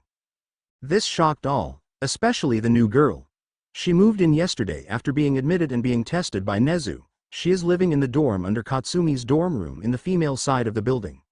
The day when she was introduced to most of 1A bar Izuku, she was shocked at their kindness and friendliness. She thought that she will get some resentment after she basically got Suyu's seat. Tenya then got all of 1A attention. We must be going. Izuku will be coming shortly. He knew his friend won't miss a day of school, so he started to prepare to walk to class. Momo nodded. He was clearing some gates yesterday, so that is why he isn't here. She was trying to justify why he wasn't downstairs already. Ajiro then asked, with Najire-senpai? Kyoka spoke. I mean they are friends, and worked together during the internships. With that they all went to class. The new girl gave a last long look behind her seeing if Izuku would be coming or not. Class 1A, all of them were sweating bullets, even Aizawa. There was a reason, 2 words. Izuku's aura. For some reason he didn't turn it down and was coming closer to their class. Heian asked, he sure did get strong during the summer. In their class ignoring Izuku she had the best ability to tell how strong someone is, and Izuku was smelling extra lush for the Korean student. Aizawa nodded to that, and when the door opened most of the students would have fallen to the knees from the pressure happy Izuku was producing. Happy? What got him so hipped up? With Denki thinking, did he get laid? Aizawa stuttered out, can you lower your aura? It was now a little higher than healed all might if he released it at once. He knew Izuku grows every battle, or in this case per gate, but now it's something else. Izuku had his eyes widen at that, then turned it down. Sorry, I was excited to try out some new moves later on today. After getting the shock from Izuku's aura out of the system, Aizawa nodded. Okay, some announcements first. Izuku went to his seat and waited patiently with a small excited smile on his face. Firstly, we have a new student. She will be replacing Suyu. Can you come forth and introduce yourself? Suyu Asui, otherwise known as a spy for All for One in the Liege of Villains, but secretly one of the 2 spies. After her questioning, she was sent to a rehabilitation center, but it was mainly used as a safety area too. As Suyu was working under AFO, even if she hated it, she could be targeted by AFO's underlings. Now she is safely in a secret area, being led into a better path by the help of the rehabilitation center. Now the girl nodded and walked up to the front. Getting a chalk, she wrote her name, Chika Ashigaka. Chika translated as powerful and strong. That was her name. Whilst she came from a clan that ruled over Japan hundreds of years ago, they still have members of the clan living today. My name is Chika Ashigaka and my hero name is the Booster Hero. Bia. I came from Shiketsu High and my quirk is Booster. It boosts my strength, flexibility, speed and some other things. I hope we can become friends. Her eyes lingered on Izuku for some time before bowing and walking to her seat. Bia, her hero name Bia, is from ancient Greek mythology. It is a personification of force, which she is a force of nature. Izuku was shocked. If he was honest, he forgot that there will be a new student from what Nezu told him. Sukaoichi conducted a test just in case if she was going to be a traitor, and the results told Izuku that Chika is not. What surprised him the most was her surname. Ashigaka was a clan in Japan a long time ago who had a lot of political power, with now the main branch of the family keeping the clan name whilst the branch families have offshoots of the name. What the clan is famous now is strength, quirks and blonde hair. A fun fact was that people thought All Might was from that clan, but All Might disagreed to that statement. When Chika sat down, Aizawa continued talking. Until the school officially starts again, we will be going to be concentrating on ultimate moves. Change into UPG uniforms and meet me in Gym Beta. With that, Aizawa left. Izuku was radiating excitement for some reason. This got everyone else to become more and more excited, as not every day you see the neutral but nice Izuku Midoriya this excited. Chika looked at Izuku for a couple of seconds. Her face showed interest, but in the inside her mind a chibi version of Chika was doing loops, seeing how cute her future husband is. Chika had a plan: befriend him, get him on a date, marry and have a lot of kids. That was her foolproof plan, which she obviously didn't take weeks to make up. 10 minutes later, everyone was changed and were in front of 4 teachers: Eraserhead, All Might, Ectoplasm and Cementos. Aizawa continued where he left off. As I mentioned earlier, you will be developing or mastering your ultimate moves. Before anyone asks what is an ultimate move, let All Might explain. Looking like he was thrown under the bus, All Might spoke after a second. Ultimate moves is something a person can do with their quirk that is hard to duplicate with other quirks. I basically call my attacks names of USA states, as they have different percentage outputs. Cementos continued. Some of you already have ultimate moves. Tenya has his Recipro Burst, for example. This made Ingenium's little brother beam in pride. Izuku has his Total Darkness, and I am pretty sure that red and blue are too, right? Izuku nodded. Yes, red and blue are part of my super moves, as it costs more energy than normal gravity attacks. Ochako asks, can you show it? She, like many of their classmates, were curious of this. You won't see one of the strongest people who are not cocky show their moves. Izuku looked at his teachers, who gave a nod, with Cementos making 2 pillars. Blue and red are completely opposite. When blue absorbs everything, it is near red makes everything be repelled. Izuku shot out a small blue and a small red at the 2 pillars. The blue absorbed some concrete in the pillar, making nothing be there, whilst red made a trench with debris everywhere. Those attacks are mainly for monsters in the dungeons, but the amount of energy I gave them is nothing compared to the normal ones that I produce, as I am pretty sure this gym will be nothing. He rubbed his head, whilst some students looked disbelievingly at the handsome face that had sunglasses on. A reason which the class discovered that Izuku wore glasses was that it lowered the sensory input he receives and to make fights a little more enjoyable. Other students had stars in their eyes seeing the display. Aizawa then moved to talk. It may not be as distractive as Izuku's, but you will need to have an ultimate move that will help you against villains or monsters. They now remembered that gates started to appear. They completely forgot that the news are mostly about gates and how Izuku or his shadows complete most or help heroes out defeat them. Ectoplasm will help you, whilst the rest of us 3 will be coming from student to student. With that, Cementos made Gym Gamma to have multiple flat tops where students could be. Can I go outside? Some techniques I want to practice will most definitely be more destructive. Izuku asked sheepishly. Then for some reason his skill Limitless activated, to the shock of all. What actually happened was Katsumi to get her nerd to help her out. Some of the classmates had their mouth practically down on the floor, seeing what Katsumi was trying to do but failing. Nerd, what is that? She poked again but couldn't touch Izuku. Izuku deactivated his Limitless and now Katsumi could touch him. But fell into his arms as the technique was deactivated. Ah, I discovered a new use for gravity. It is tiring, but I can surround myself with gravity. With the addition of time involved in it, he then places Katsumi on her feet, ignoring her flustered look, and the thing wanting to get to me will slow down by half, again and again. Basically, you wouldn't be able to touch me if I have it on. Izuku smiled lightly and Katsumi muttered, overpowered nerds. You needed something? But on the inside he said, I just jinxed myself, haven't I? As his skills grew, he grew more confident, but from his quirkless upbringing wasn't arrogant, as he knew one stray knife could kill him. Remembering what she wanted, she asked, can I borrow one of your shadows to practice on? Izuku rose an eyebrow and allowed her to continue, whilst the rest of the students started to leave to their blocks with an ectoplasm clone. I have a move thought out, but I need an angel of yours to see if I can work something it out. Nodding, can both of us go to one of the outdoor training areas? Aizawa sighed, sure, go to training field Zulu. Thanking the man, the 2 were teleported with Izuku's secret power-up, Kamui shocking everyone who was looking. What was that? No one answered that question. Training field Zulu is a special area for multiple reasons. It is a new addition of a training ground sponsored by Izuku. The way he got his money was transferring his system's gold to yen, as 1G is equal to 500 yen.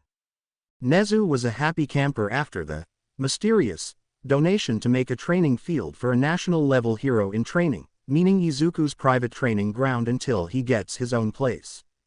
It was a large area with a meter-thick walls made up of mana crystals with the help of Meihatsume. It is mostly flat land with grass under their feet.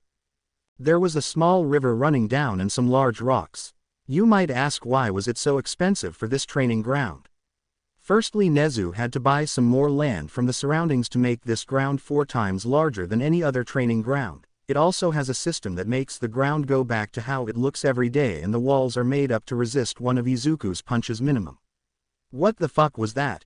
Katsumi shouted. Then her voice lowered. Also, where are we?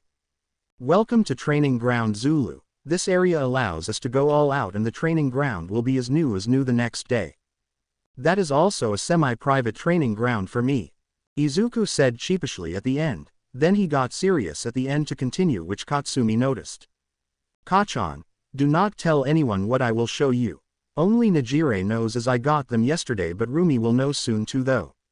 Katsumi nodded whilst they sat down on the grass near the water. He activated his Sharingan, with the 3 tomo spinning lazily. These are called the Sharingan. The next level up is the Manjiko, and that is why I could teleport us here. He then showed her his Manjiko Sharingan, shocking her. Was it the S-rank gate yesterday? How was it? Katsumi asked, as she didn't know anything about it. Izuku nodded and said, Akatsuki, come forth. With that 11 shadows came from his shadows, shocking Katsumi. Most of them looked human, but she could feel the power. She doubted that she could defeat any of them. Now tell me what you want to train in. I may help you more if you explain it. She sighed and nodded. I have a way to localize my explosions into a small shot for long distance. So far I have my normal explosions and the larger explosions with my gauntlets. I also have my stun shot. It stuns the opponent, but that's it. She lied down on the grass looking at the clear sky. She was frustrated with herself. She was weak. Katsumi thought that she was strong until where she saw the real difference in strength. Even though Katsumi was reliant on her quirk, she had nothing else but some kickboxing under her belt. Another reason was that she couldn't spend time with Izuku during the summer as he was busy, but she was happy that he was here with her alone. Truthfully, I don't know what to do. I wanted to spend time with you as we didn't spend any time during summer at all. Izuku lied down next to her too, looking up in the sky whilst the Akatsuki members went back to his shadow. Let's start with your idea first. You need to have all areas covered. Your explosions can allow you to fly and shoot from close range, and your style is deadly too. This made a small smile appear on her face. She wasn't in the mood to be her angry self, but a more relaxed self. Your collection of sweat is good for mid-range attacks, and now with this attack you are covering all ranges. What I will advise you to do is to have a small change in your hero costume. This got her full attention. What about grenades? You slowly fill them up with sweat, and even if your quirk is cancelled somehow, you will have a way to continue even if you are in a sticky situation. Katsumi continued to smile lightly. Thanks Izuku, this means a lot. He just smiled. Look at her. Okay, I will leave you Gabriel and Uriel to help you out. Uriel is smarter than myself, and Gabriel can help translate him for you. Whilst you do that, I have some things I need to check out. She nodded gratefully. Then 2 shadows appeared near Izuku, and the trio left Izuku for the rocks. Izuku then muttered, I need to see how to activate Susanoo, do wood-style techniques, and probably combine red and blue. He then summoned Tobi and Zetsu, as they are the perfect infiltration specialists in his army. Tobi, Zetsu. I want you to look around to find a woman called Nana. He then summoned a magician, and asked the shadow to project the image from Izuku's memory. I don't know where she is, but can you two please find her? If you can, place her in the shared storage, but if not, notify me please, as you two are the best infiltration specialists. The 2 nodded, and Tobi was gone with a swirl, and Zetsu created 100 clones that all went underground and left to find the woman. He then got out some more shadows who were Captain Grade. Baruka, I want you and Raphael to pair up and see about some gates to be completed. Put the bodies in the inventory, but if there are Harios at the gate, protect them from the shadows, and if they leave anything, then take crystals or the bodies to be sold. I want the same with Mikao and Itachi to pair up. Beru, you can go with Orochimaru. The rest of you can relax, okay? With that, the 6 shadows left to complete their duties. With Najire, after she left 1A dorms, she went to her dorm saying hi to her friends and other members of the Big Three. Najire, where were you yesterday? Mirio asked as she wasn't back in the dorms last night and she didn't need to go to Yuku's yesterday. I was in a gate with Zuzu in a gate yesterday, then when we teleported to his room and both of us were tired so we slept in his room. Najire stated the obvious. Tamaki asked stuttering some, doesn't he have a girlfriend? Najire just smirked at that. He has 2 actually, Maruko and Gabriel. They actually didn't mind if I got into a relationship with him, anyways we will have a date soon. With that she left the 2 shocked teens standing with neither of them being able to say anything. But the date was true. During the days before USA, Izuku promised to take her on a date. After getting to her room, she changed into her training clothes as she would have to play around with her new ability. Now she also needed to control her emotions a little more until she understood how the new skill actually works.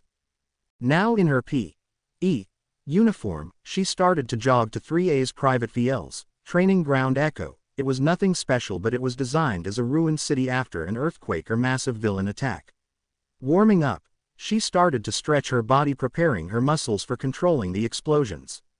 Now if she thought about it, she will have something similar to Katsumi Bakugo from 1A but in a different use. Najire started on the ground pointing her left hand out. She concentrated the energy that she felt in the morning.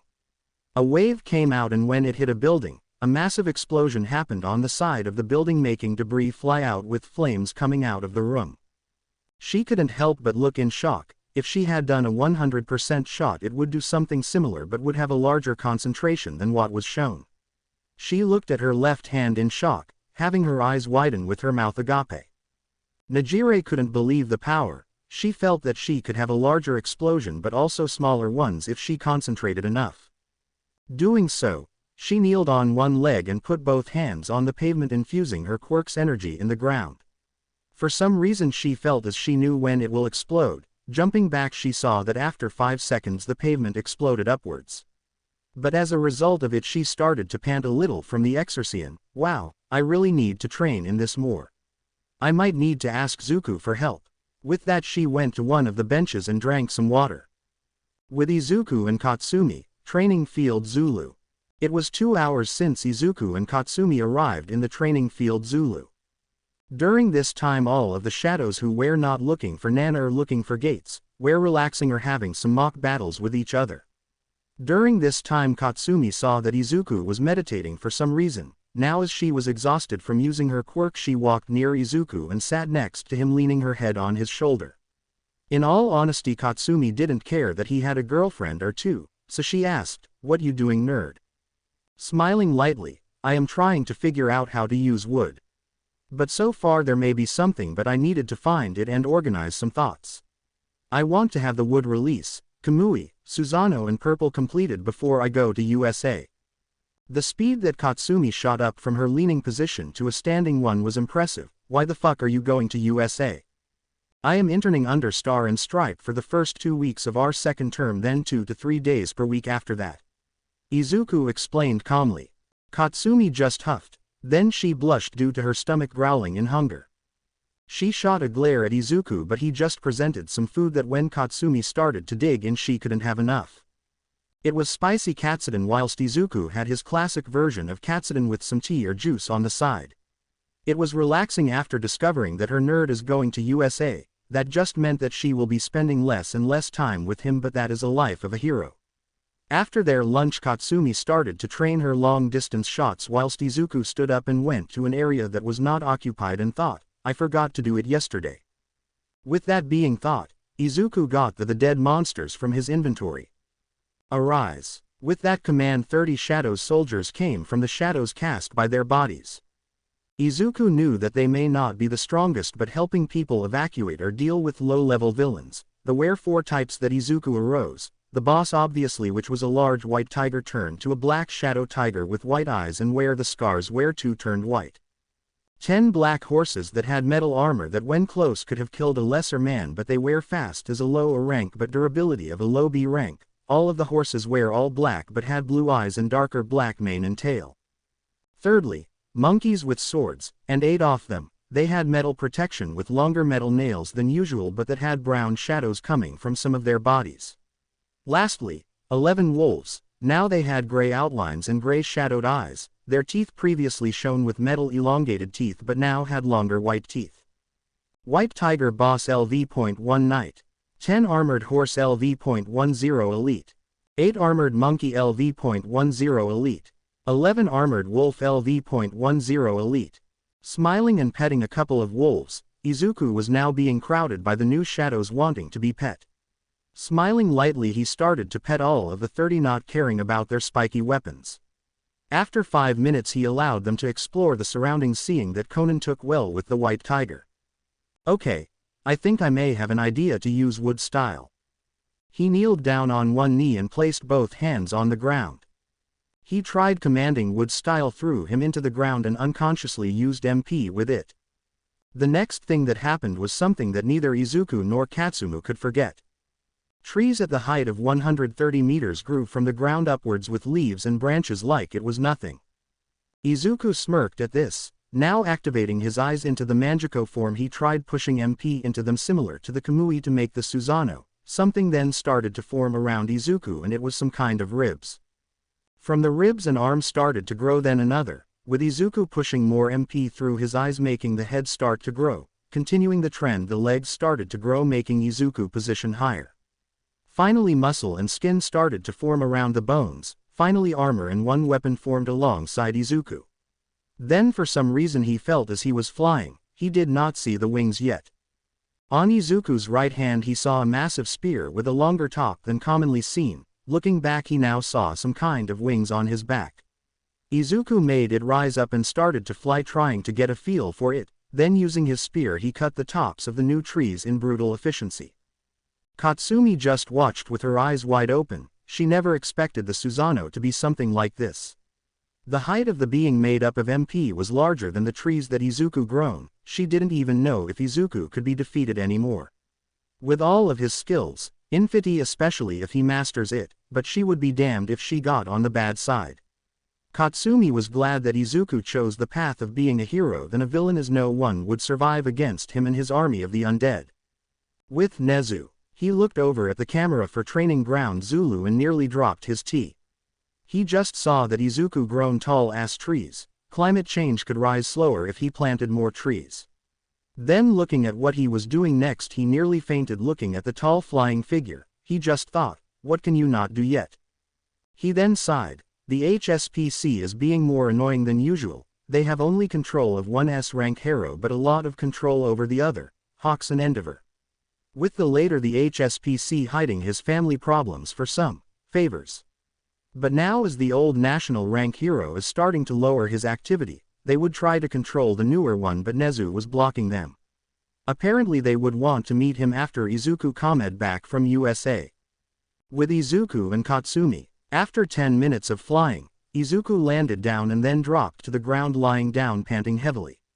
That was exhausting if he had to say anything. Kamui and Susanoo, the known abolites of the Manjiko, reduced the MP pretty quickly and the wood style still needed working out to do. I am making them similar to ultimate techniques but Kamui and wood style would be used more than Susanoo. Yeah, an organized mess. Attack. Manjiko Sharingan Kamui.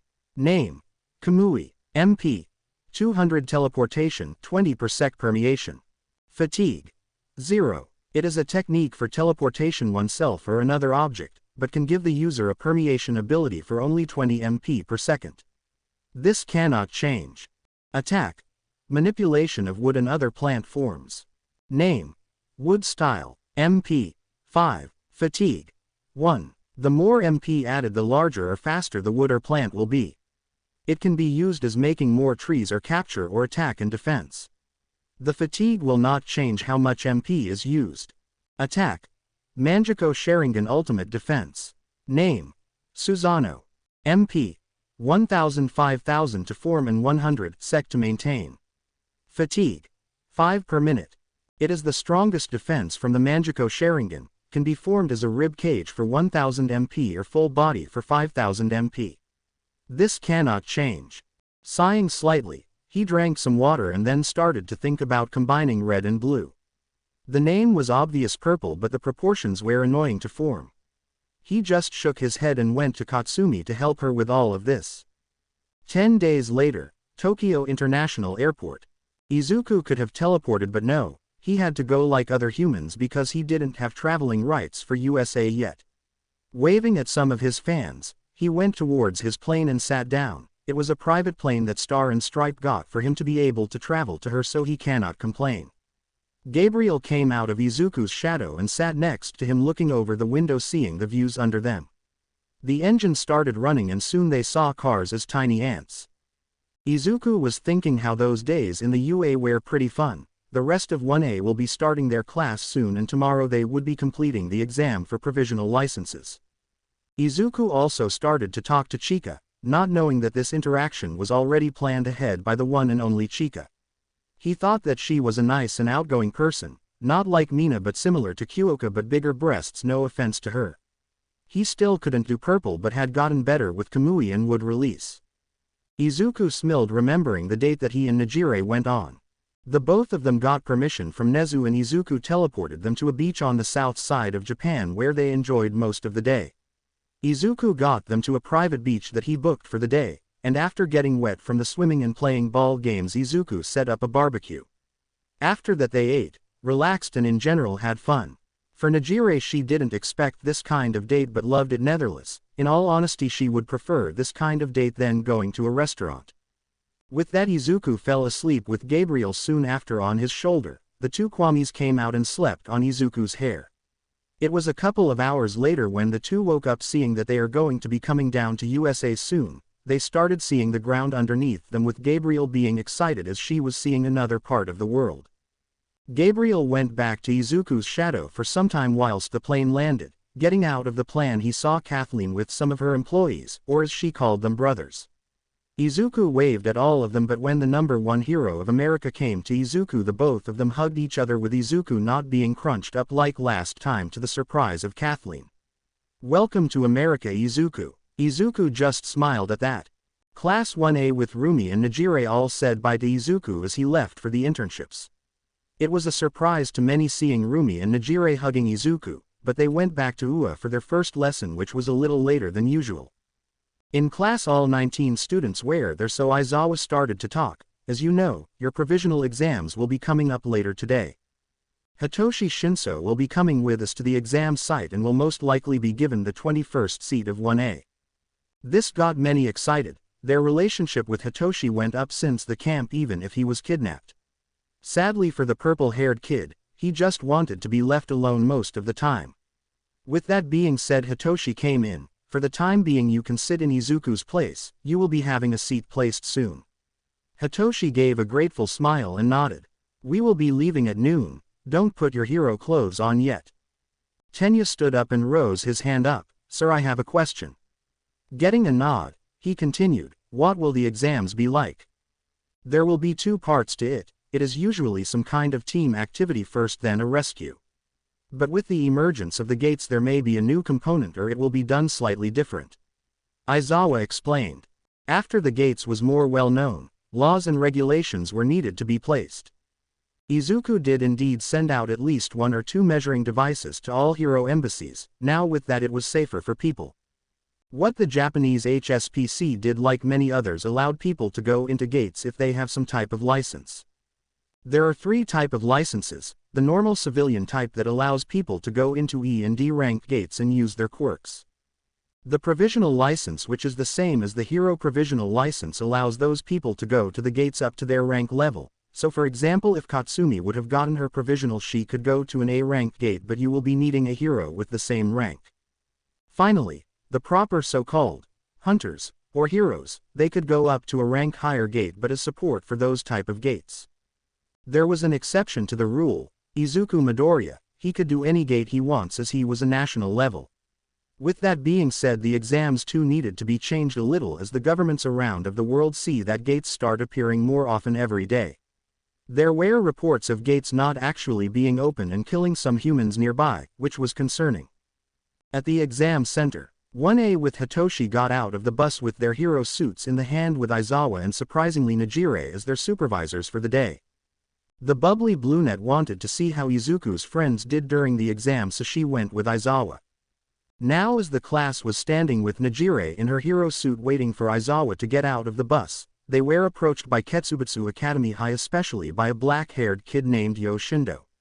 "You must be Ua. I am a big fan," he said with a fake but cocky smile towards them. "I see Izuku Midoriya isn't here. A shame, but you are nothing compared to him." Yo wanted to rile them up so more mistakes would be made by them.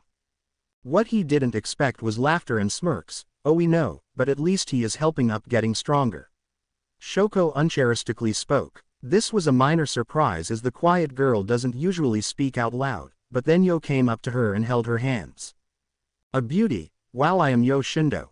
What is your name?" he said with his most charming smile. With a sweetly sick smile, she started to freeze the hands of Yo, Shoko Todoroki. Then when Yo felt his hands freeze over, he jumped back and used his quirk to crack the ice, breaking it to pieces. "Shota." That word made Eraserhead freeze up. "Let's get married." A lot of students from both schools sweat dropped at that. With a look straight at Emi, he said, "No, joke." She quirked her eyebrow. "You don't look dead. Let's get married so you won't look dead." A face palm was heard from the teacher. "I may not be as tired as before, but still no."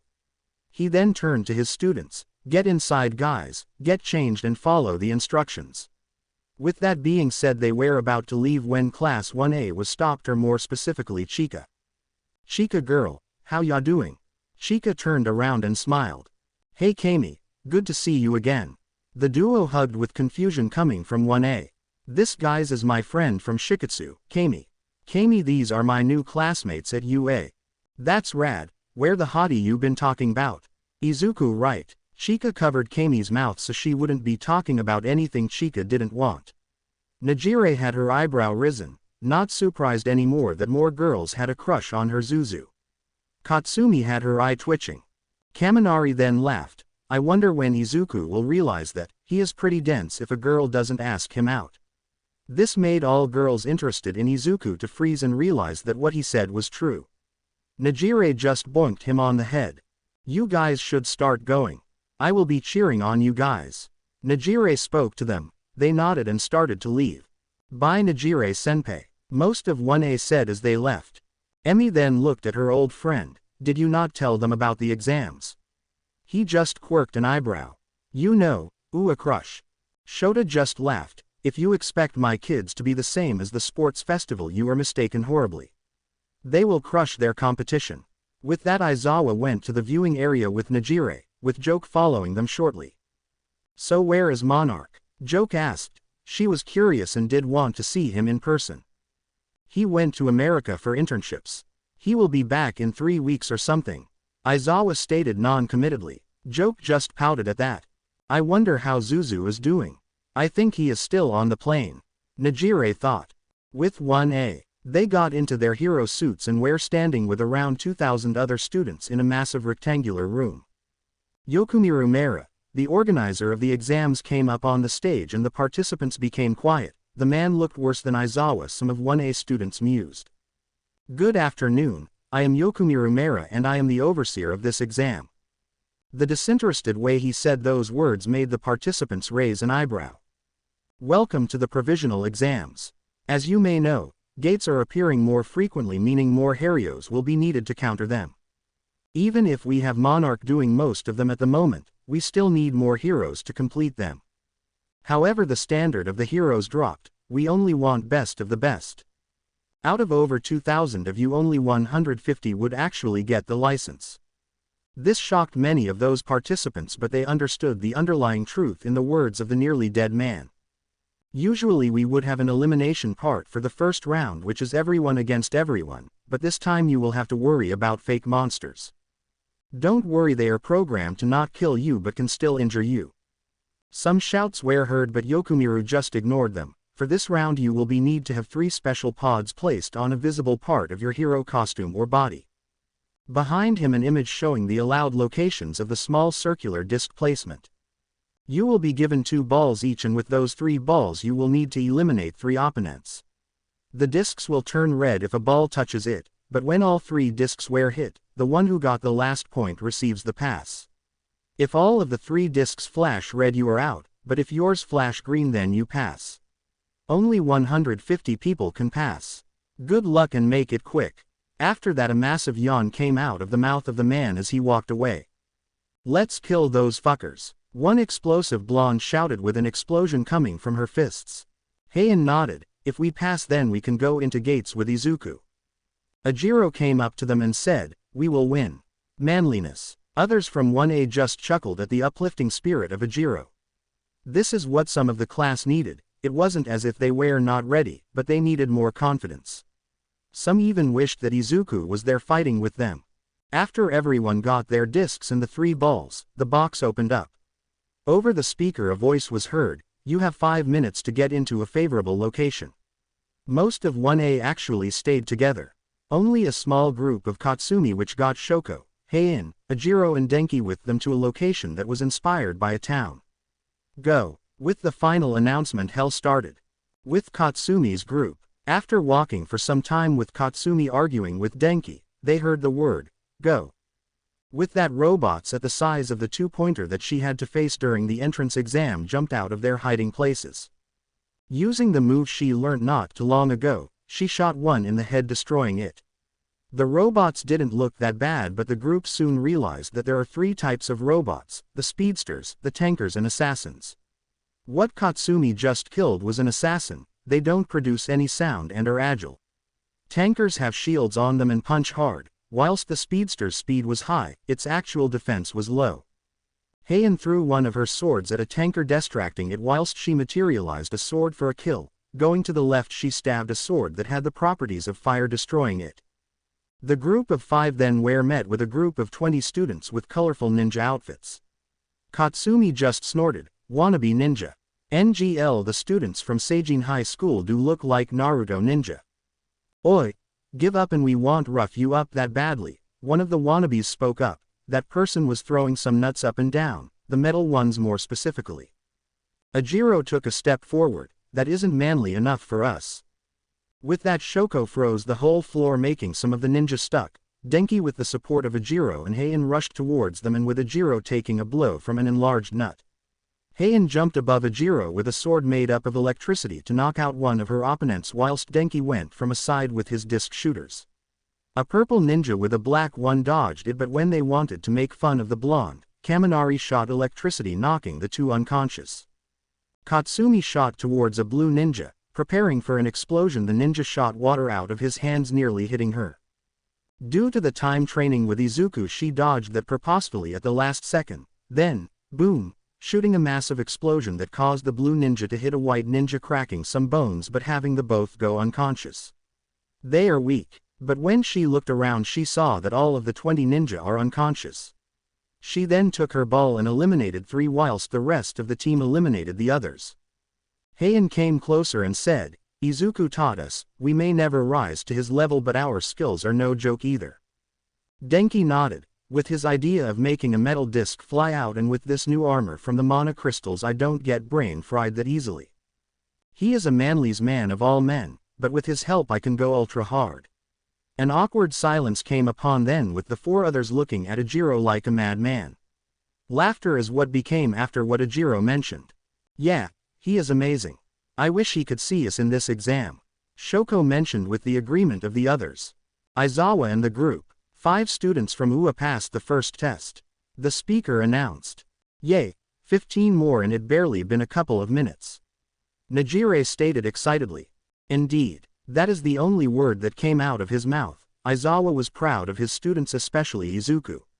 Neither may show it much but both actually cared for each other, both knowing that the both will have their backs in the field even if Izuku was lieges above Aizawa. Flashback a couple of days. Aizawa was walking to training field Zulu to check up on his 2 students, there was only one gate and walking through the teacher's mouth was hanged loosely. Multiple reasons, there were massive trees that Izuku was seen producing from a massive skeletal figure that was just as tall as the trees. Secondly, his favorite bison was playing with the other animal shadows that were present. Thirdly, there was a massive white cat, waving at his student who saw him and came down to greet him. Aizawa was intercepted by the bison and the white tiger asking to be scratched. Obliging, he scratched the both behind the ear, When Izuku came up and sat down, the bison went behind Aizawa and sat down so he could lean on it. The cat then laid next to him whilst some wolves and horses were around Izuku and the teacher. I see you have more shadows, planning on getting more. Yeah, even if I have shadows in gates doing them, I don't think I will be erasing them. Izuku mentioned to the teacher. How much space do you have left for the shadows? Around 20 give or take. I am happy at the moment with them, as you see some are relaxing, some are training and some are doing missions. Izuku explained in a carefree voice. Aizawa just smiled. Patting the head of the tiger was something that he started to enjoy more and more often. Can I have the bison and the tiger? Izuku looked at the two and with a question behind the next word, Izuku asked, do you two want to stay with sensei? The two animals looked at each other and nodded to Izuku. Smiling, what are you naming them? The tiger, Luna. The bison, Donald. Great Siberian bison to Donald, elite. White tiger boss to Luna, knight. Great, now you two have bodyguards. Izuku joked around. The duo then continued to talk about Izuku's progress and everything. If Shota Aizawa ever had a child, he wished the child would be like Izuku. Flashback end. The heads of the bison and the tiger poked out and Aizawa patted the both of them. Najire squealed and started scratching the tiger. You two can get out if you want. The teacher stated. Much to the shock of Ms. Joke and some spectators, a tiger and bison taller than Aizawa arose and then laid in front of the teacher, student duo. Luna, Donald, you two good. Getting a nod from both shadows, Aizawa continued to watch his students. Ms. Joke then spoke in surprise, when did you have your own shadow? Shota just chuckled, I started to like the two of them and they are my bodyguards, or things to cuddle up to. Pouting, no fair, I want to cuddle with you. Then laughter erupted from the woman. No one knew this, but the reason why the two got out of the shadow was for Izuku to see what was happening with his friends as he was bored on the flight. It took another 20 minutes for the rest of the 15 1A students to finish up the first test. As there were no mass eliminations, more competition was there.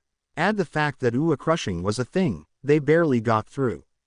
Aizawa was proud of Aoyama. He was nearly failing the hero course, but during summer some spark reappeared in the young man. Now there was a 30-minute break where all of 1A could relax whilst waiting for the second part to be prepared. Somewhere where humans lack the fortitude of knowing. We see the bearded old man looking through some kind of mist that showed an image of 8 individuals sitting around a table. The man sadly couldn't hear the conversation, but let us get into the conversation. The conversation between the 8. Power. That was what was felt. Pure, ungodly power was felt around the 8 individuals sitting around the table. There was one individual that oozed more power than the others in the room, that was the one who started this conversation. The one who has his power is still weak, but had grown in other skills.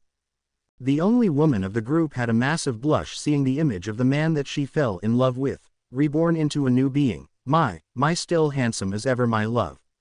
A blue figure smirked. Why are we not attacking him now? It still takes time to getting to this planet with our armies. Somehow, the creator is fucking our plans up. The de facto leader spoke. Old man is getting weaker. One of the figures stated in an arrogant tone. The leader shook their head. We stole the power from him. Even if he got the most of it, his earthly body is still not strong enough to cause a concern for us. Now as Class 1A were waiting for the next part to be explained, they overheard some of the other remaining participants mutter. Kyoka and Mezu especially heard the comments due to their quirks being useful for information gathering. We are lucky that Monarch already was given his license, otherwise we would have been toast. I swear Ua is riding on Monarch's success and power. Monarch is so hot. Those were the comments that 1A was hearing. They knew that Izuku hates the media and it was mainly thanks by the League of Villains that he is well known now. However, due to their underestimation of them allowed them to all succeed. Yuga Aoyama was one of the weakest in the class due to his low stamina, but his pain tolerance was high. Even he would have to admit it was easy to fool others when they were stressing. During the 1 week with Shota, Aizawa helped him not rely fully on his quirk and allowed his to expand his battle capabilities. From shooting lasers from his joints to a better combat style, he was improving. The way he completed the first part was by having teamed up with Tenya, Honta and Koji. Yuga shot his beam up, and after other participants saw it they rushed to get a point but were captured by Honta's tape. With the help of Tenya and Koji they immobilized the group, allowing them to succeed. Chika had a thought though. He is in America. Damn it, I will need to wait for 3 weeks. What should I do? Yes, some stress-relieving punches would work. She mainly stayed with her classmates. She was one of the first of her class to pass, but it may have been from using her enhanced speed to capture them. Villains have attacked the City X. The civilians are in dire need of your rescue. Rescue the civilians. With that the speaker finished. Some thought they heard, last part yay. Otherwise the box they stood in opened up, revealing the arena they were all at destroyed. Oi, what are you doing standing there? Save us. One of the members of the civilians rescue simulation person shouted. Some grumbled but all complied. 1A was glad that it was rescue. During the 10 days of training, they had a civilian rescue from a nearly falling down mall center. It was similar to what was happening now but with more casualties. A handful of the students started making the medical area whilst some went straight for looking for the civilians. Momo took charge and allocated everyone what they needed to be doing. The plan was smooth except Katsumi shouting at some of the people she needed to rescue, "Yeah, good day to be her." The remaining Shikatsu students cleared up a helicopter landing area. Some other schools joined with other schools to be able to help rescue the civilians. This time they didn't have to compete with others to pass. Alarm. Villains have entered the premises to take back the Town X. Defend the civilians and counter the villains. The so-called villains were the members of Gang Orca Agency, with the number 10 hero himself standing proud. Next to him stood one more figure that a lot of students recognized, MT. Lady. She was invited due to multiple reasons. Firstly, the HSPC will help her with her property damage she caused during her career. Secondly, it will also give her a minor boost in popularity. Thirdly, she wanted to see Izuku, but she forgot that he already has his provisional license. A massive smirk appeared on the heroine's face as she grew to her giant size. During this time Gang Orca sent out a sonic wave towards the students, making some stumble back. The student of Ms. Joke rushed forward and with his quirk made the ground shake. Mount. Lady regained her composure and jumped towards the students. Her goal was to distract them whilst Gang Orca would deal more damage to the opponents. Shoko, seeing this, made a massive ice wall blocking her path but was soon destroyed by her giant legs. Whilst this was happening, the rest of the 150 participants continued with the evacuation, with some branching off to help defeat the sidekicks and the 2 pro heroes. They still had a good amount of people to rescue. Heian used a water-type sword to rescue some civilians from the water. Mezzo used his dupliarms to carry 3 injured to the relocated medical center. Chika was pushing some constructions to allow access for other students to get an elderly woman out of the rubble. Katsumi was one of the defenders. She was aiming an explosion for MT. Lady's face. Pops were heard as Katsumi prepared for an attack. Mount. Lady started to swat the UA student like a fly, but with Katsumi's mastery of movement in the air, the ash-blonde girl dodged all of the attacks. Stun grenade. Disorientating the large woman, Katsumi did one final attack, howitzer impact. A massive explosion occurred, knocking MT. Lady backwards a couple of meters. Gang Orca wasn't faring any better. With the added weight from the weights he couldn't move that fast. Still, though, he is considered to be a S-rank hero. Shoko sent multiple ice shots at the Orca, then having it be blasted back by the sonic attack that the man could produce. Then Fumikage came forward with Dark Shadow in a larger size than normal. The shadow started to attack Gang Orca, relentlessly exposing the slow movements of the arms of the man.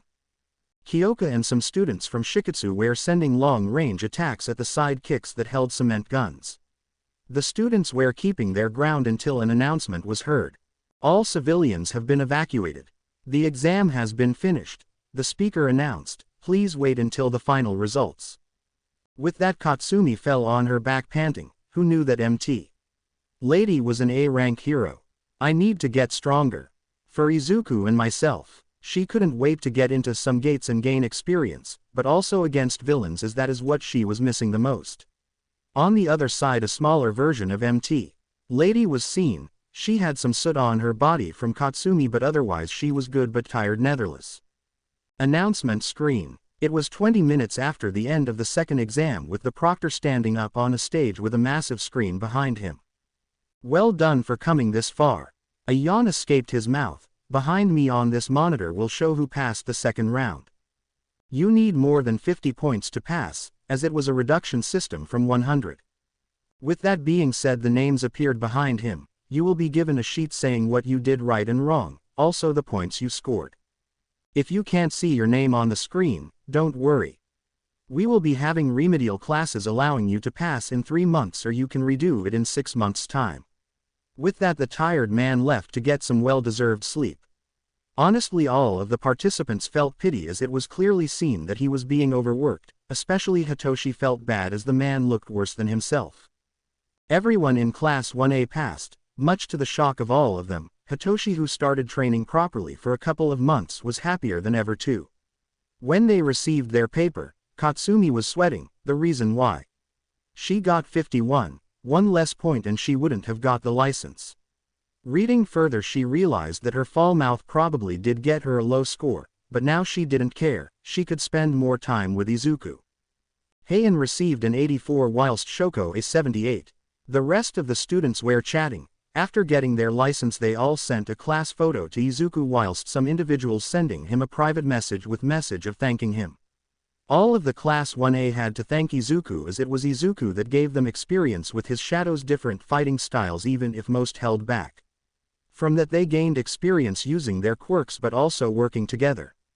Aizawa and Najire came to them. "Well done, guys. You did well," Najire stated in her bubbly voice. Even if she didn't spend time with a lot of them, she was feeling pride for Izuku's classmates. 1A sensei nodded to that. "I agree. Now let us get going." He wasn't tired as much since Izuku gave him the energy drinks, but he still wanted to have his private time cuddling to his bodyguards.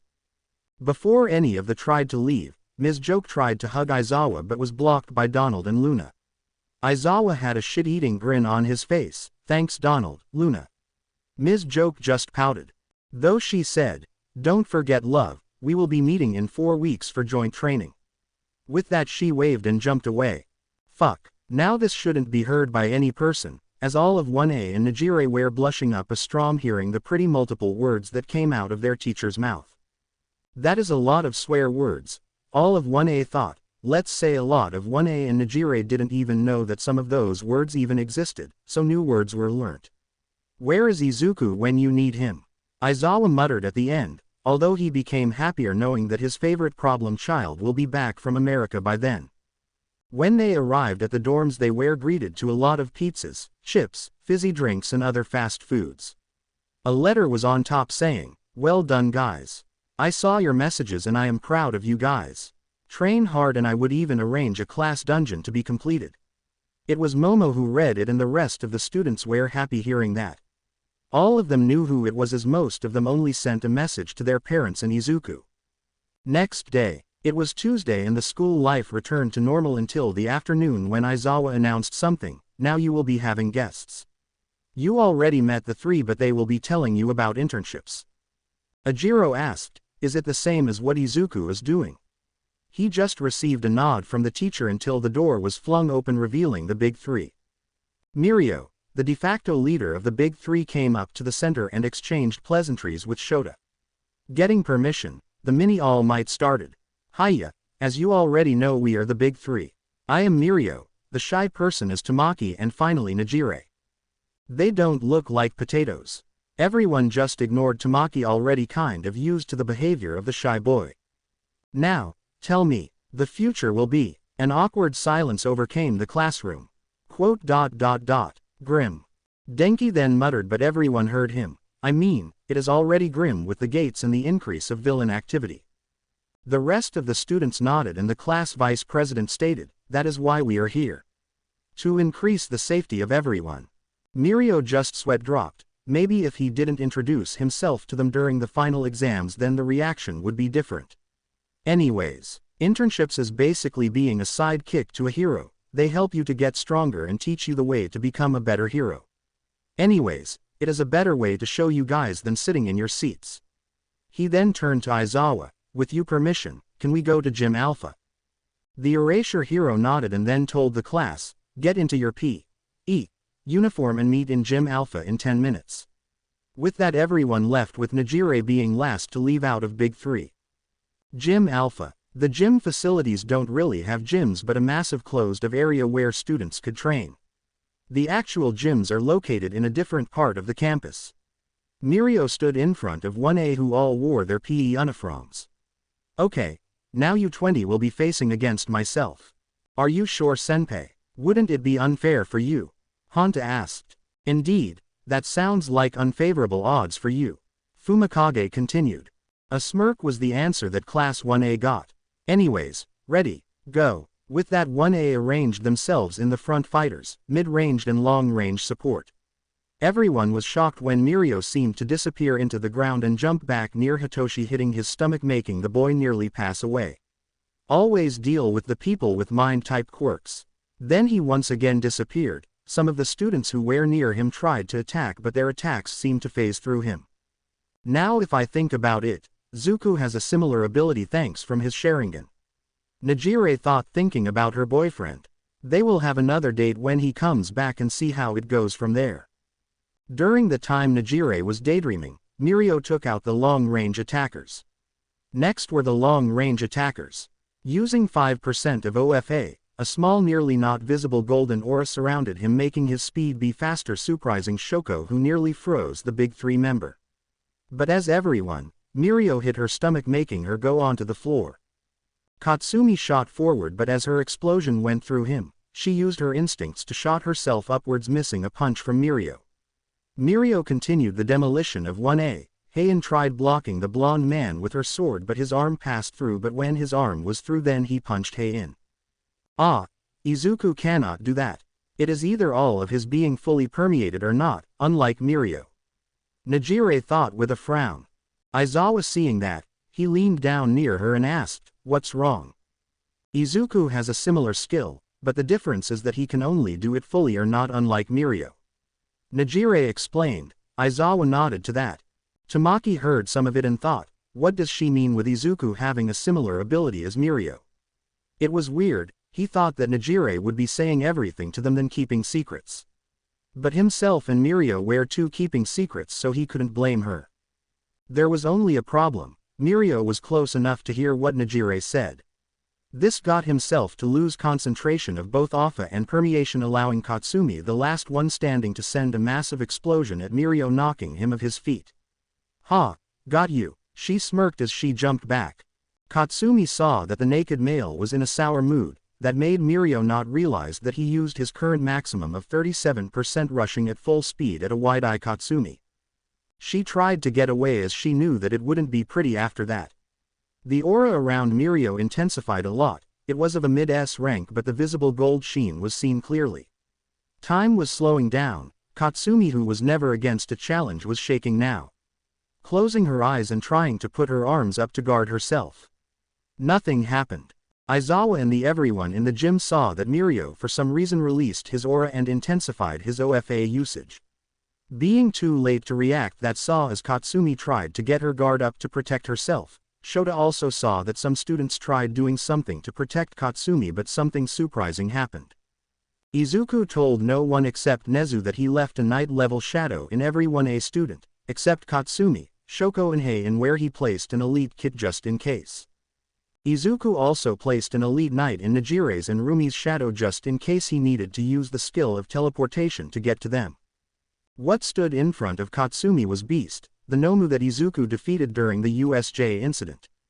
The shadow who had the resemblance to a bird Nomu hold Mirio's fist like it was nothing. The shock nullification and the increased regeneration that increased when he reached the near high-end type also helped the shadow. Then Beast used his strength and threw Mirio to one side of the gym, then stood protectively in front of Katsumi. Katsumu, who opened her eyes after not feeling the punch, saw that it was Izuku's first shadow he got from the outside world. Beast. She then had a light smile. Even if she hated to admit it, she was thankful for Izuku for placing a shadow with her. This meant a couple of things. He placed a shadow just in case if Katsumi bit more than she could chew, but also showed that he was worried about them, but she knew that Izuku believed that she could protect herself. Aizawa went up to Mirio and asked, What was that about? That would have nearly break a lot of bones if that attack hit. My students may be strong, but that attack was overkill even for you, Mirio. Mirio got out of his annoyed state and spoke in a fake sincere tone. Sorry about it, sensei. He bowed towards Aizawa, then towards Katsumi. Seeing that, Beast returned to Katsumi's shadow. Shaking his head of the final thoughts, he spoke. So what do you guys think? You quirk as op. Internships will help us grow. You need clothes so you won't become naked. You have a strong quirk. Mirio shook his head. Originally my quirk was weak. I began to control it during my first year properly with my teacher Sir Night-Eye. My quirk was called permeation. However, my quirk evolved, allowing me to become stronger and faster last summer. Now it is called permeation and body weight. That was a shit excuse in all honesty, but everything goes right. The strength could be said that he is putting more weight or less weight, making his speed go up or strength of his punches. Aizawa then started to talk. Mirio here is one of the strongest students and an applicant for the #1 hero in Japan. One student asked but stated at the same time, wouldn't Izuku become the #1? He is a national level hero. He is helping a lot of countries with the gates, and even his shadows are helping, allowing Japan to have the lowest gate deaths. That was surprisingly Mina who said this. Everyone missed Mirio's twitching eyebrow. Aizawa and Nejiri. We still don't know about his situation as he is still a first year. But yes, he is one of the strongest. But in the inside, if he masters infinity and other skills he gained, no one will be able to defeat him. With that, the students began to leave with the permission of Aizawa. But the big three stayed. But before 1A and their teacher could fully leave, they were stopped by the conversation that happened behind them. Nejire asked Mirio in a concerned tone, Mirio, are you okay? In an annoyed tone he said, TCH, I was meant to become the strongest, but now with that Izuku. The rest of the words were lost to all as it was said under Mirio's breath. Raising an eyebrow but not letting the anger control Nejire, she asked, Mirio, you still have time to grow. As you said, you can nearly control 40%, imagine your power at 100%. For some reason Tamaki flinched, but it wasn't seen by Nejire. Frustration was clouding Mirio's mind. After Sir Night-Eye seeing the future without Izuku, he believed that he will become the 10th national rank hero, become the #1 of Japan. Be able to become the next All Might, the strongest. With the pressure that was applied by All Might accidentally saying things about a protege by accident, people were starting to think it was Mirio as he was working with All Might's only sidekick. He also felt bitter knowing that it was Izuku, not him, being close to his crush and nearly dating her. Mirio had developed a crush on Nejire during the beginning of the second year, but now he didn't know. With the extra stress from people criticizing him when he wasn't looking, but being able to hear it, made something break within Mirio. It may have been the stress, the anger from Izuku, frustration from Beast throwing him, or even jealousy, but he would regret what he did next. So what? Izuku could fucking beat All Might and Maruko, and he has grown a lot. Then he was recognized as the weakest national rank hero, but now people are saying that he is on the same level as All Might, the fucking strongest, even without his shadows. The rise of Mirio's tone wasn't lost to 1A or anyone watching it. Aizawa was looking at Mirio with a new light now. He knew after the spring break something changed in Mirio, and now he wondered if he will be told why. Mirio, calm down. Nejire started to try and calm the situation, but to no avail. Calm down. Sir Night-Eye predicted that I will be the strongest, the light of the future, but he didn't see Izuku. He wasn't planned. I am All Might's protege. He trained me, expected me to fill his shoes, but now everyone started to look down on me. I wasn't there to help my master defeat All for One. I wasn't there to do anything to show my worth. It is all because Monarch. Anger was seeping in the tone of Mirio, with his aura rising up too. Tamaki was backing up due to Nejire and Mirio's confrontation. Nejire wasn't a confrontational type, but when someone shuns or says anything about her precious people, may Kami help the poor soul.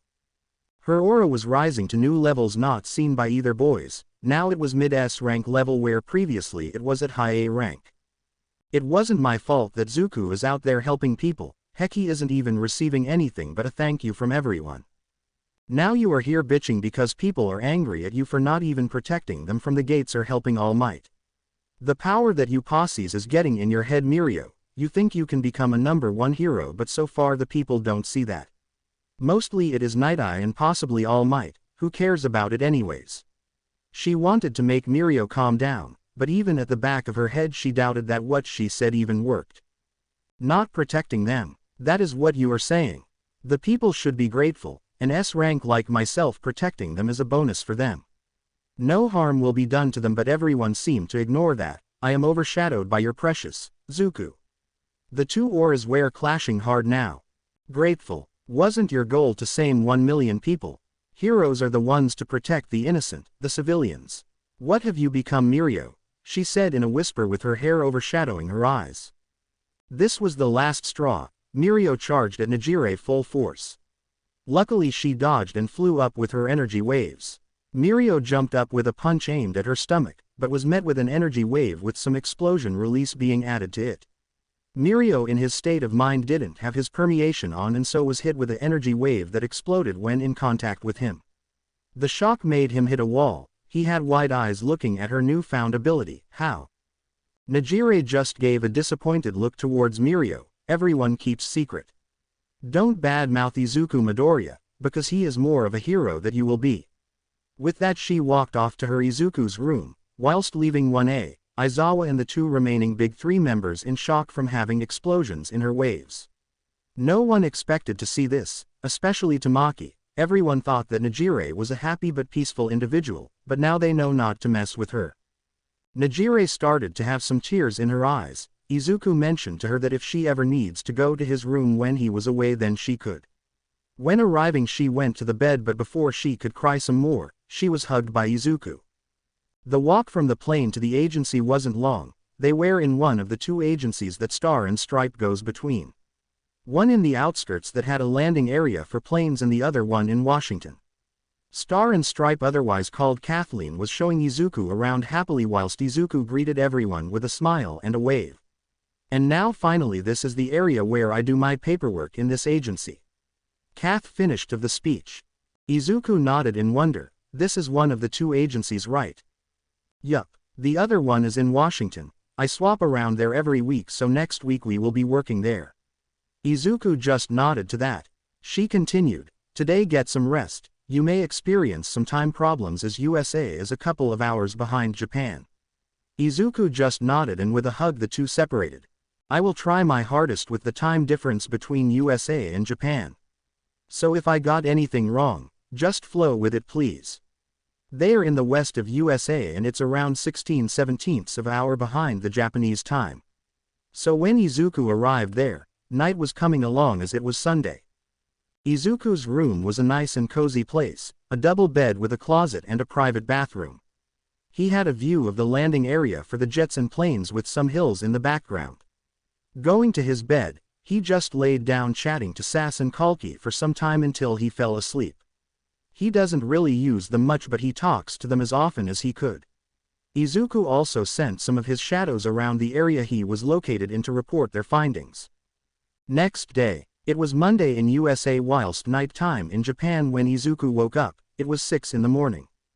Getting into the shower and doing his morning preparations, he got out to get some American-style breakfast. In the food court he chatted to some of Star's sidekicks and asked general questions and how the gates were going. When it hit 7 a.m., he got into his hero suit, which was some black trousers, white shirt and a black cloak. There was a small difference though, as Izuku had a yellow crescent moon on one of his sleeves. In the middle of the crescent moon was a star symbolizing his internship under Star and Stripe. Looking good there, Izuku, or should I call you Monarch? Izuku just smirked. I don't mind, Kath, or should I be calling you by Star and Stripe? His smirk widened seeing her smirk too. It was still something seeing the 6 feet 4 inches woman's in her hero suit. Her aura demanded respect, but in all honesty Kath liked to be informal with her friends even during work. She just shook her head. Only hero names in public, hey. Izuku nodded and asked, so what is our plan for my time being here? Due to the emergence of the gates we will be doing them, but also patrolling the surrounding states. Later on today we have an A-ranked gate to do. So we will be taking some of my new recruits whilst we will just supervise. Kath explained. She did a lot of gates in her spare time and killed of any monsters that escape from the gates. The crime rate is slowly going down due to the so-called villains getting their license to use their quirks or meta abilities for once and not need to go to hero schools to use their quirks. Also, we will be on the lookout for an anti-quirk group. Reports from the government spies state that they will be getting bolder soon and with the minor chaos from the gates that wouldn't be too pleasant. Izuku just nodded. It took the duo around 10 minutes to talk with Kath explaining. The group is called the Human Liberation Front, and they are starting getting more attention, but in the negative light. The people around the world saw that their quirks can be used for more good than evil, as guns are pretty much useless in gates. They have to have a different source to kill the monsters, so quirks. Izuku nodded and then asked a question. I remember Nezu saying that the government is trying to sort something against that group. It was found that they have a machine to kill of people with quirks. Izuku frowned as he said that and Star just nodded sadly. Kath knew that if Izuku was killed by that group in USA, the repercussions would be massive as the people started to look up to Izuku. Monarch became a popular figure all around the world. It was because of him that the casualty rates were lower than it should have been. But there are other things involved if Izuku dies in USA under her protection. Everyone knew that Izuku is a 17-year-old and just recently started his hero career. They don't expect much but were grateful for the help and the kindness of a national-level hero in training. So for instance, if Izuku dies for some reason, USA will have repercussions. Other countries would believe that it was unsafe in the States and the trading and other agreements would become null. However, there is something to be gained if Izuku doesn't die. Every country government and hero association knew that Japan didn't have a contract made with Izuku, so in theory he is up for grabs. That is why even with the risk of the repercussions if Izuku dies, they would have a better chance of having a national hero for help. There are laws for the national rank level heroes that the public acknowledges. That is something that every S-rank hero and other heroes wish for. That being said, if one becomes a national rank hero, then there are some unwritten laws that the governments need to abide by, and Japan is doing a fantastic way of not doing them. As written before, national rank heroes can be defeated by another national rank hero, villain, or an unfortunate event. In most cases it's another national rank or retirement. All Might was the strongest and is still said that he is one of the strongest in the world, but the only heroes before Izuku was Kathleen from USA and Vladimir from Russia that can contend for the #1 spot.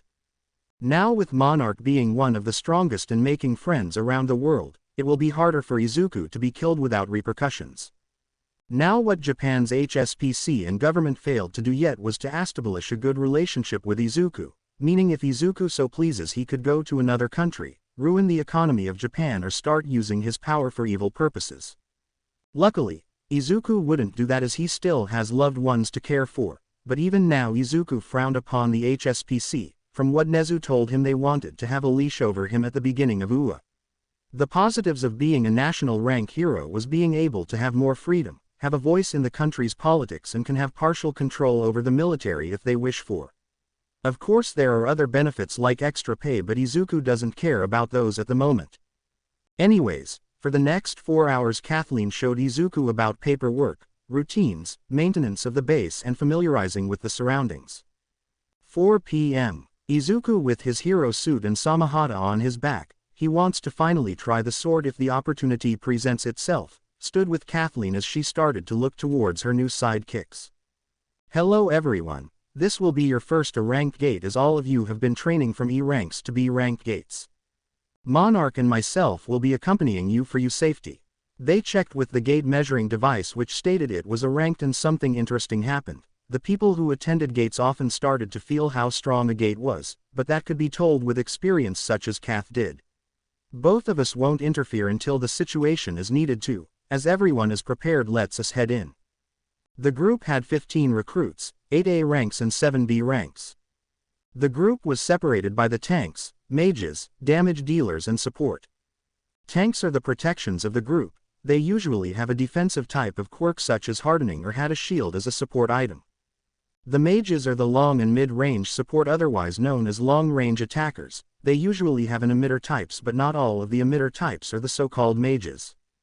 The damage dealers have more specialistic weapons such as swords or even axes. They deal the most damage to opponents. Finally, the support. They are healers and equipment carriers. They only can interfere if the situation is dire, bar the healers. For some unexpected reason, the world has started to call the people who go into gates hunters whilst still keeping the hero in it. There is also a requirement for every so-called hunter, to have a cutting-type weapon with them in all gates for their safety. You have entered a gate. Looking around, you could see that they are in a large dungeon that could even fit Fluffy. There are the old-fashioned torches on the walls every 20 meters, it was the only source of light. Suddenly they heard some movement up front and saw a pack of 4 jackals running towards them.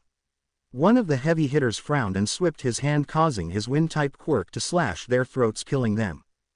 Kathleen frowned and asked, "Why is a C-rank monster in an A-rank gate?" Izuku just walked forward and kneeled down. "They have been kept here and most probably trained." Sensing that they will have company soon, Izuku said, "They are most likely from a hunting party trying to check us out." Going back to the back, he received nods from the others as it was also good information for the recruits to learn. One of the supporters then spoke, "I can feel 5 presences, they are low rank level monsters." She got a nod from the rest of the party, the quirk of the female hero who said it was able to feel the vibrations through her soles of her feet. She was one of the key players in the group as her quirk is a location finding one. The 5 monsters came to them looking pretty tall. Izuku recognized them as orcs. Looking at the white names he internally scoffed but allowed things to play out. High Orcs X5. The High Orcs had an intimidating aura around them that caused some of the weaker B ranks to sweat. Getting out of the shock, the group started to attack the orcs. The one with the wind ability used it to cut some muscles on one of the orcs, then a woman with a longsword rushed in and jumped, slashing a monster by half. That woman's name was Zest, a higher rank and had the ability of the manipulation of earth. Her mother has a quirk called Demonic Body whilst her father had the ability to manipulate mud. With the combination of the 2 quirks, she looks similar to her mother, gaining a minor strength boost with her speed, but her most dangerous trait is in her quirk. Zest recently discovered her love for swords, and with enhancing it with quirk, it makes it more durable and allows it to cut deeper than usual bladed attacks.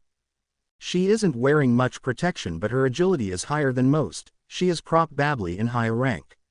Izuku thought to himself. With one of the high orcs down, one other A-rank female shot an arrow piercing a shoulder, allowing a B-rank support to send their sentient quirk to finish of the job. With no time, 2 other high orcs were defeated and the last one who stood at the back said something shocking everyone. "Mortals, follow me, I want to see you." This came out of the high orc but everyone realized that the monster was being controlled to say that. "Should we kill it, boss lady?" One of the hunters asked Star and Stripe. "Not yet, it will show us to the main area. If anything goes wrong, Monarch and myself will protect you," Kathleen told the group, which they nodded to. They continued to travel for around 8 minutes with some light conversation occurring between the party. Zest slowed down to talk to her boss and the boss's friend. "You must be Monarch. Nice meeting you." Her voice wasn't cold per se as Izuku could hear some friendliness to it. Izuku just nodded. "Nice attack, I am pretty sure you could take down a low S-rank monster with that." "Thanks." An awkward silence came before the 2 for some reason. Kathleen, seeing this, shook her head and spoke, "We will be reaching the place." Nodding, everyone prepared for what will happen. It was massive. The room that they entered would fit Izuku's army and still have space for more. It seemed like they were located in some kind of arena from the looks of it. In front of them there was a big high orc sitting on a throne with 4 bodyguards standing around. The orc that got them to come here joined the crowd. Izuku could see that some of the hunters were shaking but he couldn't blame them. He sensed there to be 150 high orcs and there were 5 orcs at a higher level than the others. Kathleen looked around seeing the 155 monsters. She wasn't worried but knew her limits. Her quirk allowed her to become a national level hero as not only could she apply it on herself but onto others too. The gates was a weakness for her as she couldn't put the monsters through her quirk, so using the 2 slots she got her abilities as high as possible. "Welcome to the arena, mortals." The one in the throne boomed out. For some reason everyone heard a sadistic voice coming from that monster. With the creator. He had many names, the creator, father, or how his favorite, the absolute being. Being older than the universe makes one bored, and that is how he created the monarchs and the rulers. Originally, the 2 groups fought to the enjoyment of the creator, but then when the rulers discovered that the monarchs are using innocent beings, they did something that not even the creator expected. Using all of their might and some stolen artifact from their father, all rulers died, sealing the monarchs away for eons to come. There was only two miscalculations that the rulers didn't predict. Ashbourne, who was on the monarch's side, wasn't there during the battle, and secondly was Antares. The two were the strongest out of the monarchs. Due to Ashbourne not being present, the fight went better than expected, but when using the forbidden technique, Antares messed the sealing up a little. What the monarch did was weakening the seal for it to be able to break at some time and permanently weakening the absolute being. That is why the old man with a beard could only watch. If more power was exerted by him, then there would be nothing he could do if something similar would happen again. This is the reason why the Creator sent the essence of Ashbourne, his most loyal child, onto Earth to find someone who his powers would be bestowed upon. He is building the human resistance to the energy the gates produce so that there would be the least amount of casualties, and hope that the new Ashbourne would be enough. Using a viewing portal made up of some kind of mist, he looked into the abyss of space to spot his other children. They were on par with monarchs and rulers but had a different job: to keep peace whilst the absolute ruler rested or did something else. The beings had the power to destroy a planet in the blink of the eye if they so wished for, but they too went into deep sleep. Before going into the eternal sleep, they managed to reproduce, allowing their kids to do their duty. However, they were weaker. Frowning, seeing that one of those beings is headed towards Earth, he hoped that Izuku could deal with it in time. It is said that orcs have a scar for every battle they won. With that being said, the high orcs around them had multiple scars on them. It was only Izuku who realized this, as the others were new at the gates. Kargalgan, the high orc great sorcerer. Bodyguard of Kargalgan. Greetings humans, I am Kargalgan. He raised his hand, and then some of the group in front of Izuku, all bar Izuku, coughed up blood, much to the shock of the two national rank heroes. Even Kath coughed up some. They saw Kargalgan smirk. My magic can't be dispelled by you mortals. Star, seeing that 9 of her subordinates are on the floor coughing up blood, with the healer too being in the predicament, frowned and walked forward. Why did you call us here, and what do you want? Kath asked. Though she thought, this is definitely a higher rank boss, even I shouldn't underestimate it. Does she want to negotiate with the boss? Izuku thought whilst looking at his friend. This is a reason why gates pay a lot. Not only the monster drops but also the crystals can be sold, but the death rate is still high. Looking around more clearly, he could see bones littering the walls, but the flood of the red skin from the high orcs could overwhelm anyone's senses. Wait. Lowering his glasses so more information could come through, his eyes widened at what he could sense. Talking in a voice only heard by Star and Stripe, he told, I thought there are around 150 of them, and the 5 on top. There are 400 of the normal high orcs and 20 higher signatures, but Kargalgan is still the highest. They could completely eliminate a small town, but this is crazy even for me. Kathleen thought with the fact. Do you not fear me? Humans. The roar of Kargalgan was heard all over the room. The white tattoos glowed an ominous blue whilst the red eyes glowed with power. With the addition of the raising of his hand, every hero was hit with the magical energy that the beast held inside. The difference between aura and magical energy is different, but not like night and day. Whilst aura shown the general strength of an individual, magical energy release shows that the individual usually deals with spells than close-range combat. One of the male rankers, who was a tanker, asked a repetitive question, Why? Why did you ask for us? Even if my brethren were killed by you humans, they were only 4, whilst here you have a full might of the high orcs.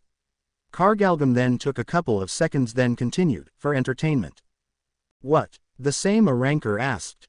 During our remaining time here, we'll kill you one by one for my men's entertainment.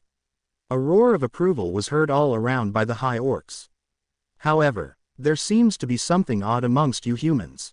A penetrative stare was given one Izuku Midoriya. Entertainment. That was the thought of most of the party. We are not toys to be played with. Star spoke. With that, she charged up her quirk to the fullest and rushed with unholy speeds towards Kargalgan. The rest watched as their leader rushed in with a sword, rushing downwards to the orc. Hymn of protection. No one expected it, not even Izuku, to see Star's attack being blocked, a blue dome pushing her back. Foolish human, even with your strength, you will be nothing in front of me. Kargalgan looked down at her and said, Gravitation magic. The team watched in horror as Star was lifted against her own will with a red aura around her, smashing her to the ceiling, When she was going down, the boss spoke, gravity acceleration. Before Kargalgam got her smashed to bits on the floor, Izuku used the skill, sprint, and caught Star in a princess carry. A glare from the Manjiko Sharingan was what the boss received. Izuku whispered to Star, "Next time try not to get your anger affect you in a fight." A gentle smile appeared on his face whilst he placed her on her feet. Cracking his neck, Izuku spoke to the orcs around him with a massive smirk. He already started healing the others up as the curse the boss gave upon them caused a lot of blood loss to appear. One of the bodyguards was asked to take Izuku down, but with Izuku's skill in gravity he just thrown the orc away like it was nothing. "You have quite an amazing talent for a mere human, but how long will that last against all of us? What weak energy you are producing," Izuku mentioned, ignoring the army comment for now. "You insolent human," Kargalgam growled out. "However, this is a terrible matchup." Looking with his Manjiko Sharingan with the red glow, he continued, "For you I mean. Come forth, my shadows." The commanding voice Izuku held was something to be impressed upon. Around 500 shadows came out of Izuku's shadow, all ready to battle. Some were flying whilst the others were standing at attention. This energy, it is way more powerful than bosses. Zest thought. She was thankful for Izuku for healing her and now was standing behind Izuku and his shadows. That is a lot of shadows. He could pretty much take over any country if he wanted to, and the rumors say that he continues to grow with every fight. Izuku's eyes still kept the color red whilst looking at the boss and his minions, but the boss continued to show false bravado. "Trying to puck a fight with my warriors with shadows." A smirk appeared on Izuku's face. "If you look down on us too much, it'll be disastrous." Then a second passed and then a wider smirk appeared, showing his teeth. "I wanted to test this out. It will be overkill, but trying new things won't hurt." Domain of the Monarch. Skill. Domain of the Monarch activated. A skill that he received as a mystery prize from the Heaven's Gate. He wasn't in need of this skill, but with the 155 visible orcs and the 265 other hidden orcs he would need that. Shadow soldiers fighting above the caster's shadow will have their stats increased by 50%. A job-specific skill that increased the stats by 50%, an example would be Gabriel. She was in the captain level, but with this boost she achieved the mysterious grade above her in power. A large circle of shadow appeared around Izuku, spreading wide to fit his whole shadow army. Every shadow has a tint of purple in them or had all blue turn into a purple color, indicating that their stats are higher. "What just happened?" Zest asked, not knowing what is happening. "I can't believe it. He still has a lot more tricks up his sleeve," Star muttered, watching in awe. "Still, that is a lot of ominous energy that is coming from him," the B-rank censor commented. "What are you all doing? Destroy him already," Kargalgam yelled out to his subjects. With a mighty roar the orcs and the shadows clashed.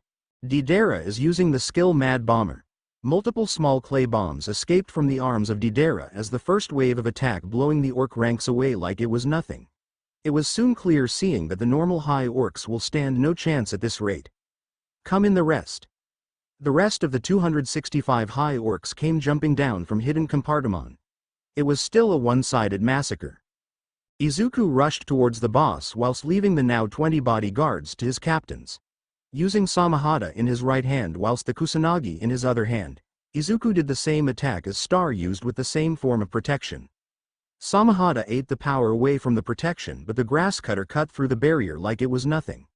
Kargalgam, his eyes widened seeing the display, and received some cuts and the right part of his body being shaved off by Samahata. This may be overkill, but it will still help them raise their level. Izuku thought to himself whilst using the Kamui ability to miss the fire attack that Kargalgam shot at him of the fire dragon. It was shot by a dragon's head that appeared above the boss. Summoning his spear, he threw it at a bodyguard that was too close for his liking. Some of the knights and most elite and normal have been destroyed at some point. But I still have more than enough MP to keep them going. The numbers on the opponent's side was dropping like flies, which the boss took notice of. Growling, Kargalgam spoke, "Those puppets of yours are not as useless as I thought." Izuku just smirked, sensing the plan that one of his shadows formulated. "If I have enough energy, then they will continue to regenerate." Then a massive smirk appeared on his face, waving goodbye. Can it be? Is he the pound? Less than? $. But he was cut off at the end. Kargalgan the High Orc Great Sorcerer has been defeated. It was Toby that used his Kamui ability to go behind Kargalgan, killing the High Orc with a slash to the neck. A shame that not many opponents wear national level. That is what Izuku thought, but then he shook his head as he just knew that something will happen to him. Looking back, he asked the 16 others. Everyone good? He looked, seeing that the High Orcs started to be finished off with ease. Yup. My quirk isn't the best with the gates but against human villains. Anyways, we should start heading out. Star mentioned to everyone. They all nodded whilst Izuku just said one word, arise. With that, Kargalgan, the 20 High Orcs bodyguards and other High Orcs rose up, turning into shadows. The party group just had their eyes widened at this. The High Orcs shared the same trend, black shadowy hair, red skin with pink teeth, tusks, white eyes, and the scars turned black. I will be changing your name, you will be called Tusk from the tusks you have. Tusk LV.1, Elite Kite, High Orc Boss, 20 High Orc Bodyguard LV.20, Knight. 20 High Orc LV.4, Knight. You leveled up. Skill. Healer leveled up from LV.8 to LV.9. Skill. Weapons Expert leveled up from LV.3 to LV.4. So this a rank gate is around a level up for me? It will be slow, I guess, but I still have some other keys. Izuku thought as he caught up to the group. They continued to walk out when he was asked a question from Zest, who was standing near the two national rank heroes. How come you were not affected by the curse? Both of our power level are high enough to have some kind of regeneration factor. Izuku's is faster than mine at the moment, but that it. Star and Stripe explained to Zest, who nodded. Base, all of the 17 members of the party are being debriefed by Star, whilst we knew that this gate was on a higher scale than an average A rank. If anything happens and you know that you can't defeat, run. I don't care if the gate will be still open, collect your comrades and run. Hi boss. The 15 shouted in appreciation. Izuku just nodded, seeing Star speak. Star just smiled at everyone. Because of the gates, she had to employ more sidekicks that could help deal with the gates. Now she has 3 gate parties, 1 in Washington and 2 in this base. 10 minutes later, after the meeting, Izuku was eating his dinner when Zest sat in front of him. Quirking an eyebrow, he asked, "You okay?" "Yes, thank you." Her voice wasn't as emotionless as before but had a tint of happiness in it. Although her outward expression didn't change, Izuku felt the twitch of some muscles indicating that a smile was blooming. How is Japan compared to USA? Looking at the ceiling, Izuku replied, "Not that different, surprisingly. I still need to see how the patrols differ though." Zest just nodded. After eating a couple of spoonfuls of her meal, she continued, "So, anything interesting is happening with you in Japan?" "I could say that I have 3 girlfriends, a couple other people have a crush on me. Washington has a gate that I need to complete." Izuku thought, then he said, "I just started my 2nd term of UA. My classmates just got their provisional licenses yesterday." Zest just nodded. "So tell me about you." Zest, right. We barely know each other. A small quirk of her lips due to Izuku remembering her name, she spoke whilst nodding. What should I tell? I am 20 and I just started working here before the gates appeared.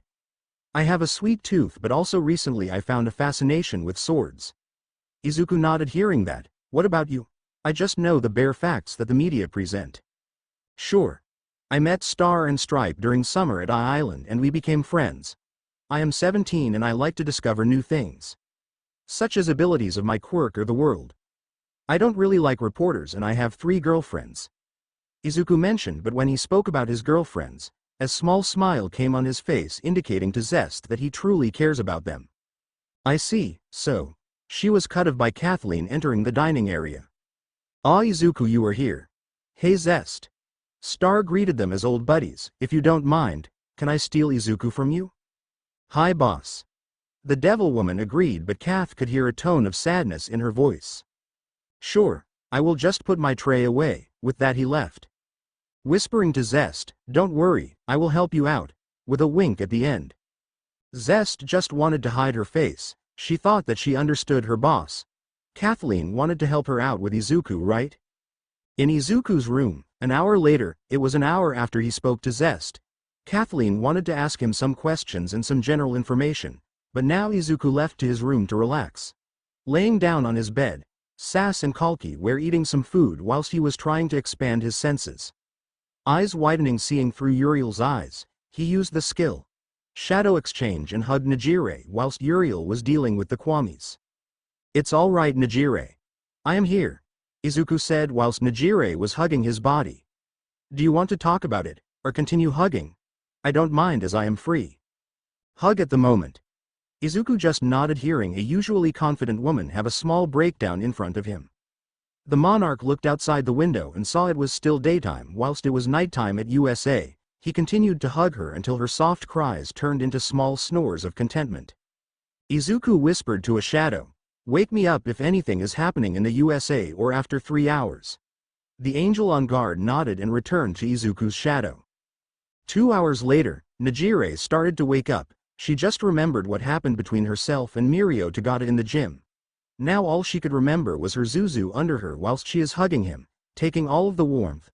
Opening her eyes, she saw the one Izuku Midoriya under her. The warmth he was producing was intoxicating. Izuku also started to wake up from the movements. "Hey Najire, feeling better?"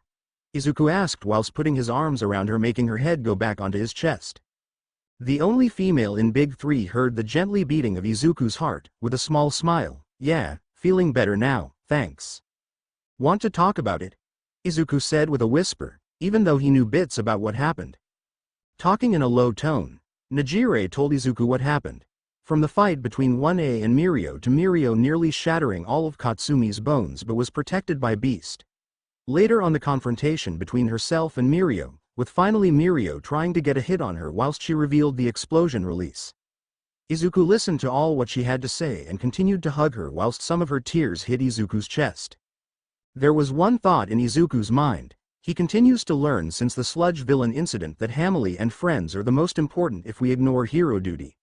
Trying to cheer Najire up but also with the thought, "I will murder you," a nice image can be seen. Due to Izuku only having a father after his mother died, he cared for his family above all else, that included his friends. Now seeing Najire, a lover of his, being down, "Yeah, you see the picture. It will be all right, I am sure of it. Ignore Mirio's words, and if you want to cuddle or talk just send me a text message.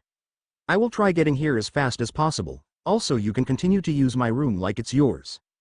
The duo continued to chat whilst Izuku produced some sushi for the duo to eat whilst they watched a movie. Now Najire was happy. They had a mini date night, cuddling, watching a movie and eating one of her favorite foods. A couple of hours later, Izuku had to bid Najire farewell as he was going to be needed in USA. The both locked their lips in a passionate exchange with the battle of the tongues happening. Due to the height difference, Izuku placed Najire's feet around his waist and continued to kiss. After the kiss and the final goodbye to Izuku, Najire had one thought only: "I need a cold shower." With Izuku and Star, it was their morning talk and Kathleen asked, "So what do you think of Zest?" Not expecting this, the first few words came out spluttered. Then after composing himself Izuku spoke, "Zest seems nice, she has a good head on her shoulders and I predict for her to break the S-rank barrier soon with her sword techniques. Other than that, I don't know, but I would want to become friends with her." Star just nodded. "Why did you ask anyways?" "Oh, nothing really. Anyways, get ready, we will be heading over to the city to do some patrolling," Kathleen spoke. Izuku nodded and then started to prepare aka way to top the helicopter deck for Star and Stripe. With Zest and Kathleen, a smirking Kathleen walked up to Zest and gave the secret recording to her. "Here is an answer. As we both know, he has 3 girlfriends and maybe you'll become his 4th. Zest had her eyes widen at that. "Why do you want to help anyways?" A smile came up on Kathleen's face. "He is like a younger brother I never had." Then a glare came upon a gulping Zest. "So if you harm him I will end you." Then a sweet smile came upon her face. "All right?" "Yes, I understand, ma'am." Zest spoke with a small stutter. Izuku and Kathleen, in USA the patrolling system is a little different than in Japan.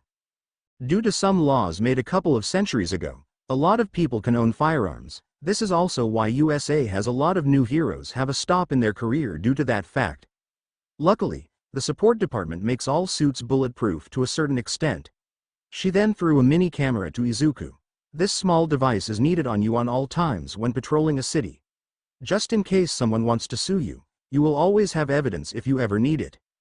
Izuku nodded and placed it over his overcoat in a hidden pocket. I am guessing you are speaking from experience. Sighing, she nodded. Yeah, at the beginning of my career some actor wanted money after apparently I trashed his house. It was the villain actually, and when in court I showed the recording. There are other cases, but this one was one of the tamer ones. Izuku just nodded. Now with the two national rank heroes fly if around, they are sure to cause a scene, and so they did. They were in a city somewhere in California, and with 1 hour of work they already stopped 5 crimes. After the hour Kath allowed some shadows to help reduce incidents, and after the next hour 23 more crimes were stopped. Izuku had his eyes wide open at the difference in crimes between Japan and USA, so that is how they continued for the day. Probably the highlight of that day was stopping a small forest fire due to one kid accidentally burning a tree. Now the news knows that Monarch is interning under Star and Stripe. During the day, the two became closer. Not in a romantic way but more of a sibling way. The teasing remarks to the competitive spirit that can only be formed by siblings was occurring. Izuku was happy that he had found someone that he can call a sister figure. With the creator looking over the land of peace, otherwise known as his domain, he sat alone on his chair thinking about his oldest creation, the one who was the most loyal to him until his death. Ashborn, I hope your legacy is pleasing you. The boy is making waves on Earth, but soon he will know about you and the gift I have given you. With love. After the defeat of AFO, Shigaraki and his group went into hiding and trying to level up, as Tamura liked to say. The doctor that was like the left-hand man to AFO didn't contact them yet, so now they were left on their own.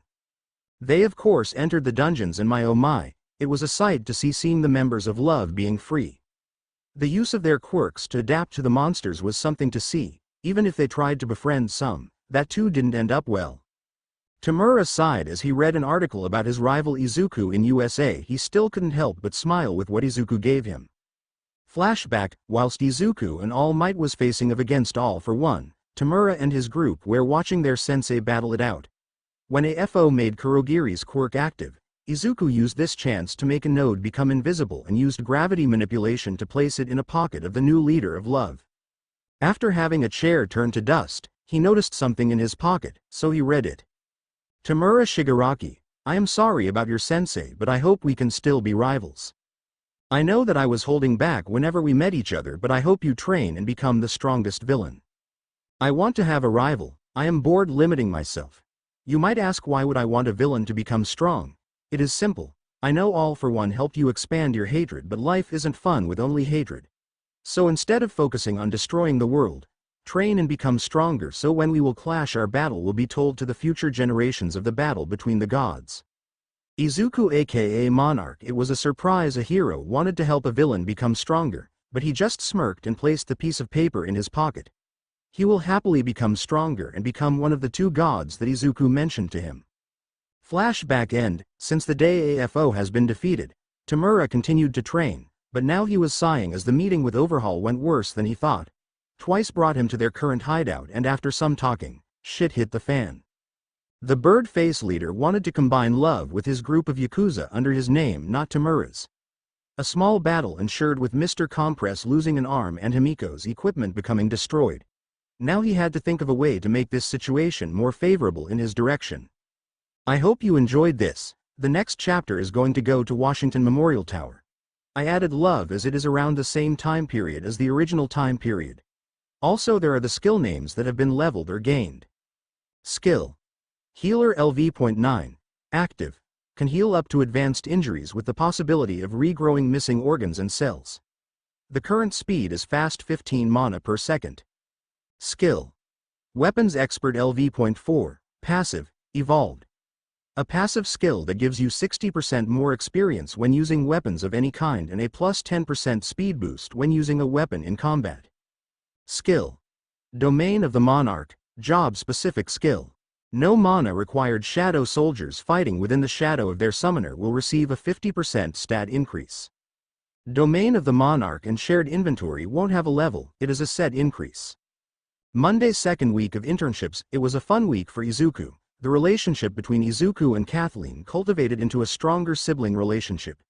Izuku leveled 2 of his skills up, Black Whip and Infinity. To see Star go face first into the barrier in a spar was something to laugh at.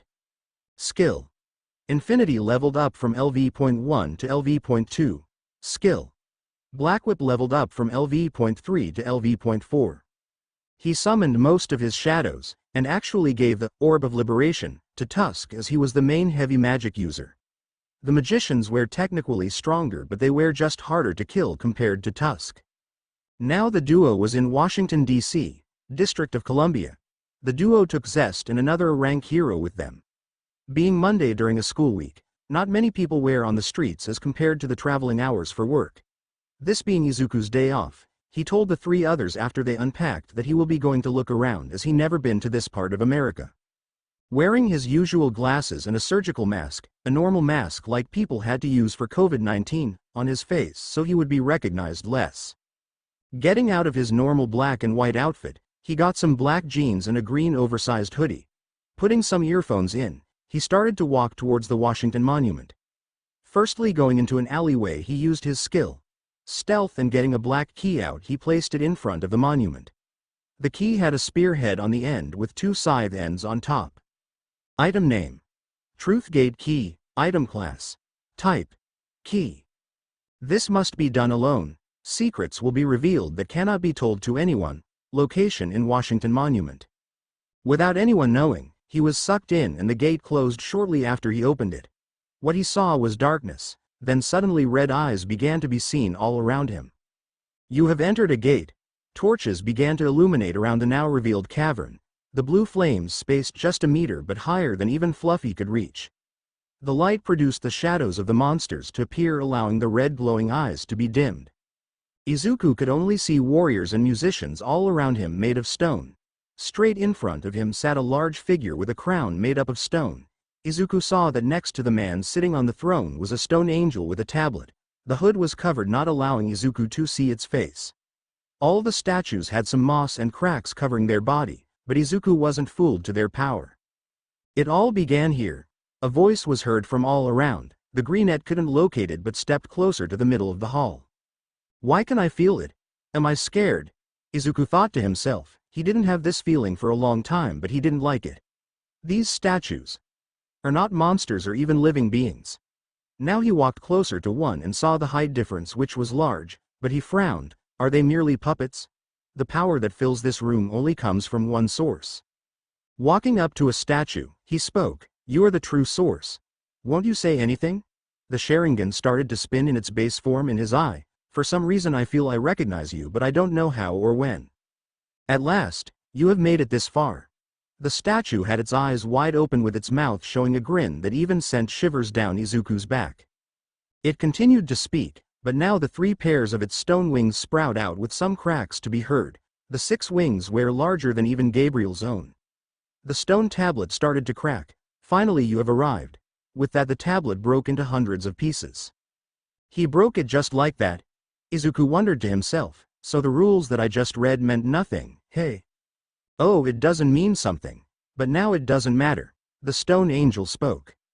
Are you the one who called me here? Izuku asked his so-called opponent. With a creepy grin, it replied, yes. Are you a monster? He had to ask this question.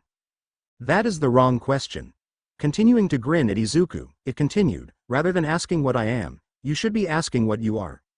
Its hands started to clap, making the other statues to start moving. This will be your test.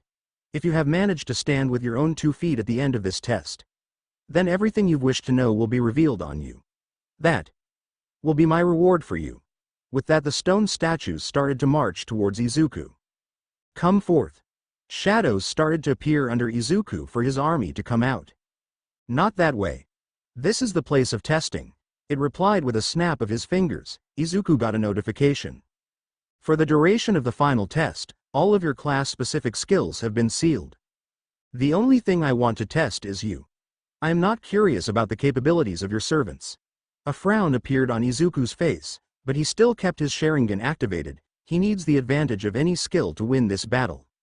Usage of various potions and the store's functions have been disabled. The status recovery effects from leveling up and quest completion bonuses will be inapplicable during the duration of the test. What? Now Izuku had his eyes wide open at this. You cannot exit in this chamber until the end of the final test. So you want to play it like this? I will show you why I am not called one of the strongest for nothing. With that he cracked his neck and activated his Mangekyo Kamui, becoming permeable. A sword passed through seamlessly through Izuku's body, shocking the angel. What? I did not plan for the system to allow other skills than Ashborn had. The angel thought with some panic. Summoning his spear and Kusanagi, he threw the spear with his left hand with the skill spear throw whilst using a new skill on Kusanagi that he found out recently, elongation. With it becoming elongated, it cut through one soldier whilst the spear crushed the head of another. Using his free hand he caught another sword with a minor application of skill limitless and then crushing the sword in two. Throwing his sword at another warrior, he used his enhanced strength smashing a soldier who tried to escape for naught. The sword didn't kill the soldier, so using the skill gravity manipulation he pushed the sword further in and created a red ball of energy that he sent out, crushing the soldier with its immense pressure. Jumping away from an axe, he had to block it with his daggers, aka Vampire Killer and T-Rex dagger, in an X-shaped position so he wouldn't be wasting MP. Fuck it. With that he sent a massive wave of fire that he later got the shadows from the fire making spikes, impaling the soldiers, killing half a dozen. Bringing Black Whip, he sent 2 tendrils each at 2 opponents, making the duo smash into each other after being tied up. Using his gravity manipulation, he brought Kusanagi and the Lance of Longinus to his hands. Jumping up once again, he sent out 2 red balls of energy at a group of moving soldiers, destroying them. Just used 1600 more MP for those 2 attacks. Though he still had over 25,000 MP left.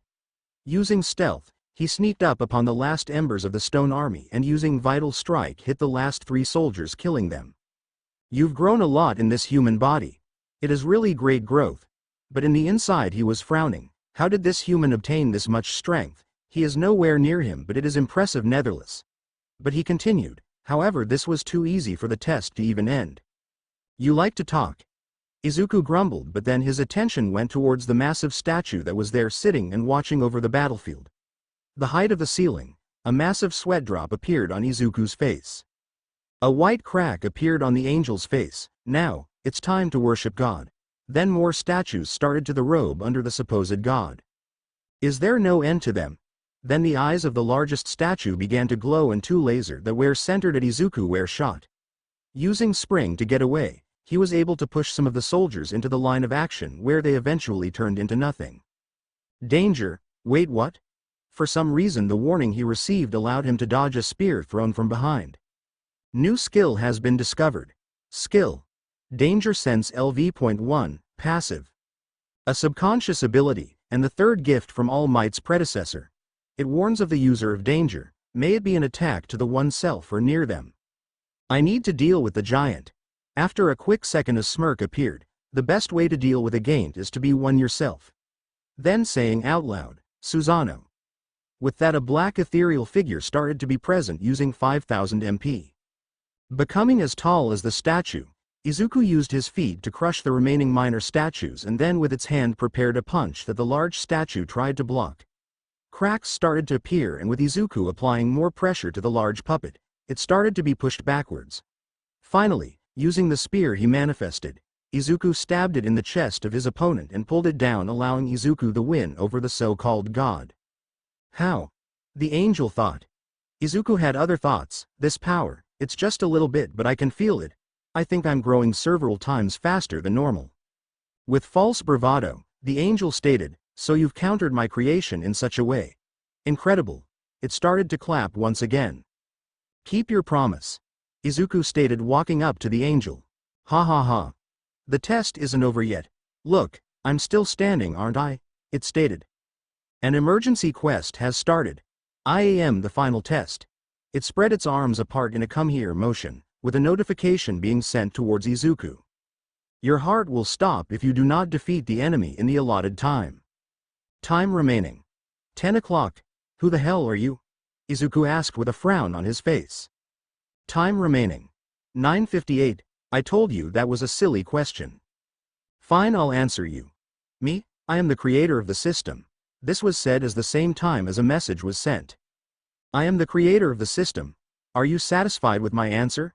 The angel asked, whilst its face started to crumble, revealing a whiter face without the cracks from the stone. Are you satisfied with my answer? outside at the monument in Washington, D.C. Shivers were going down everyone's spines, like a sweet embrace from death itself holding its scythe to your neck. "Mama, what is this feeling?" a young child asked whilst trying not to freak out. Her mother is no better. "I am not sure, honey, it would be better if we leave this place." With that she picked up her girl in her arms and fast walked off with others doing the same. One of the civilians, someone called the heroes, "This feeling isn't good." Inside the secret gate, the wings started to go into themselves, turning into 3 more pairs of arms, similar to Mezzo's quirk. Danger. With speed that barely were seen by the Sharingan, the creator of the system rushed at Izuku and with 5 hands tried to smash into Izuku's chest. He was lucky that he had Limitless activated, otherwise he would have some bones splattered, but apparently the level of the technique allowed Izuku to be pushed back a little from the force of the punch. After that, Izuku, that had Limitless still active, went into a quick hand-to-hand fight with the creator. Not wanting it to get the upper hand, he summoned Samahata and tried to get some energy out of the monster. Quickly turning Limitless off, he used some of his MP to grow trees blocking the movements of the ex-angel, with using fire manipulation to burn everything stuck in the binding embraces of the trees. Due to using a perfect Susanoo and having to use Limitless for an extended period of time, he had to resort to skills that barely need MP. Danger. Using the basic form of gravity manipulation, he pulled himself out of the way with sending some black whip to try and ensnare his opponent up. My. You are exceeding my expectations." Izuku used sprint to maneuver out of the way of the creator just in time to miss an earth-shattering punch. For some reason, the red from the Sharingan started to merge with the blue of his system eyes, causing a deep purple to be emitted from his eyes. With this unexpected boost, he landed a punch in the creator's face. "It doesn't matter whether you kill me or not. The answer that you will receive has already been decided." The figure stretched its arms out with them grabbing 8 weapons from axes to swords to spears. "How were you able to plan everything? And was it you who sent gates on Earth than only keys?" He then summoned his spear and the vampire killer into his hands. "It wasn't me actually. I am simply the designer of the player leveling system. My plan was perfect until that gate. The Almighty Creator helped you out, which my calculations didn't account for." It continued to speak. Time remaining. 6:16. Danger. Let us fight to the utmost in the remaining time. The voice came from above. A purple sheen was covering the body of the designer whilst all of the weapons were headed straight for Izuku. Jumping back, the designer missed but jumped straight towards Izuku. "What's this? My senses are getting sharper. I can do this." This battle was taxing for Izuku. His HP dropped by 6,500 with some bleeding occurring, with his MP being lower than usual too. Sword, spear, slub, axe, hammer. I can feel it. Moving a step back, his movement. So this is the power of the Sharingan? He is blocking and dodging my attacks with his own power. The designer thought with some worry as some of his body started to crack. He is getting faster? Slash. That was heard when Izuku maimed an arm of the designer. Ugh! A groan came out of the body of Izuku's opponent. To make me struggle even if this body is a fake body.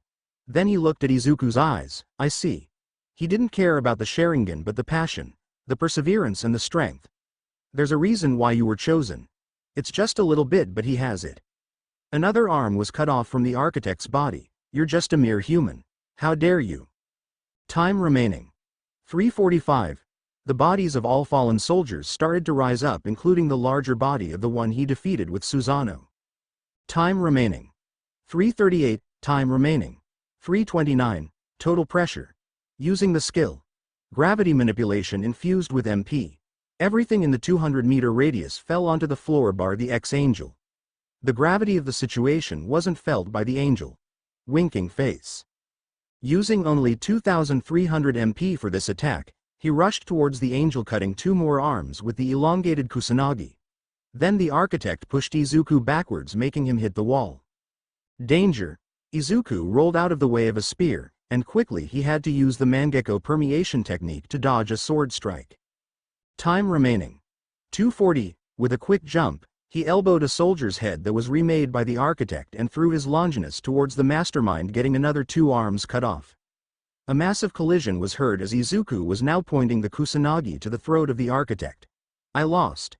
The test is over. Time remaining. 232. The answer is inside you. It pointed towards the one who defeated him. Inside me? Izuku asked, confused. I will give you the choice. A creepy grin was settled on its face. The data stored in your memory will be retrieved. Will you accept? The data stored in my memory. A neutral expression was plastered on Izuku's face as he considered it. Yes, I accept. Data was retrieved successfully. A gold light was produced from where the architect was laying. Izuku's hair was blown backwards due to the intensity of the pressure being emitted. Memories, purple skies, with dark clouds on the horizon. The earth was only rock with no greenery. The only thing you could see was the monsters marching to a direction. A white translucent figure of one Izuku Midoriya could be seen hovering above the monsters, with one thought in mind: there are so many monsters gathered here. Then when the monsters were suddenly looking up, Izuku turned to that direction and had his eyes wide open. A massive white portal from the skies opened up, then another and another.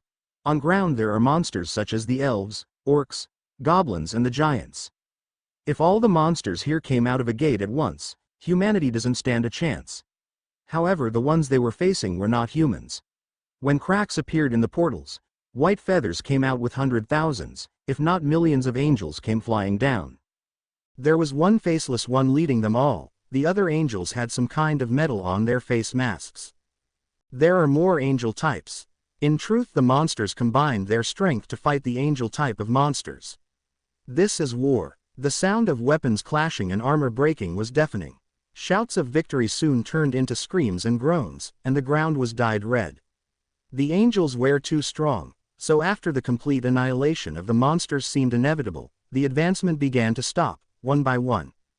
A man riding a horse in all black with black and purple shadows came closer. One simple command that Izuku knew: arise. With that the monsters all rose up, and with the monarch's territory, a new army was formed. He is the previous Shadow Monarch, Izuku thought to himself. The immortal army. A voice once again was heard from all around Izuku.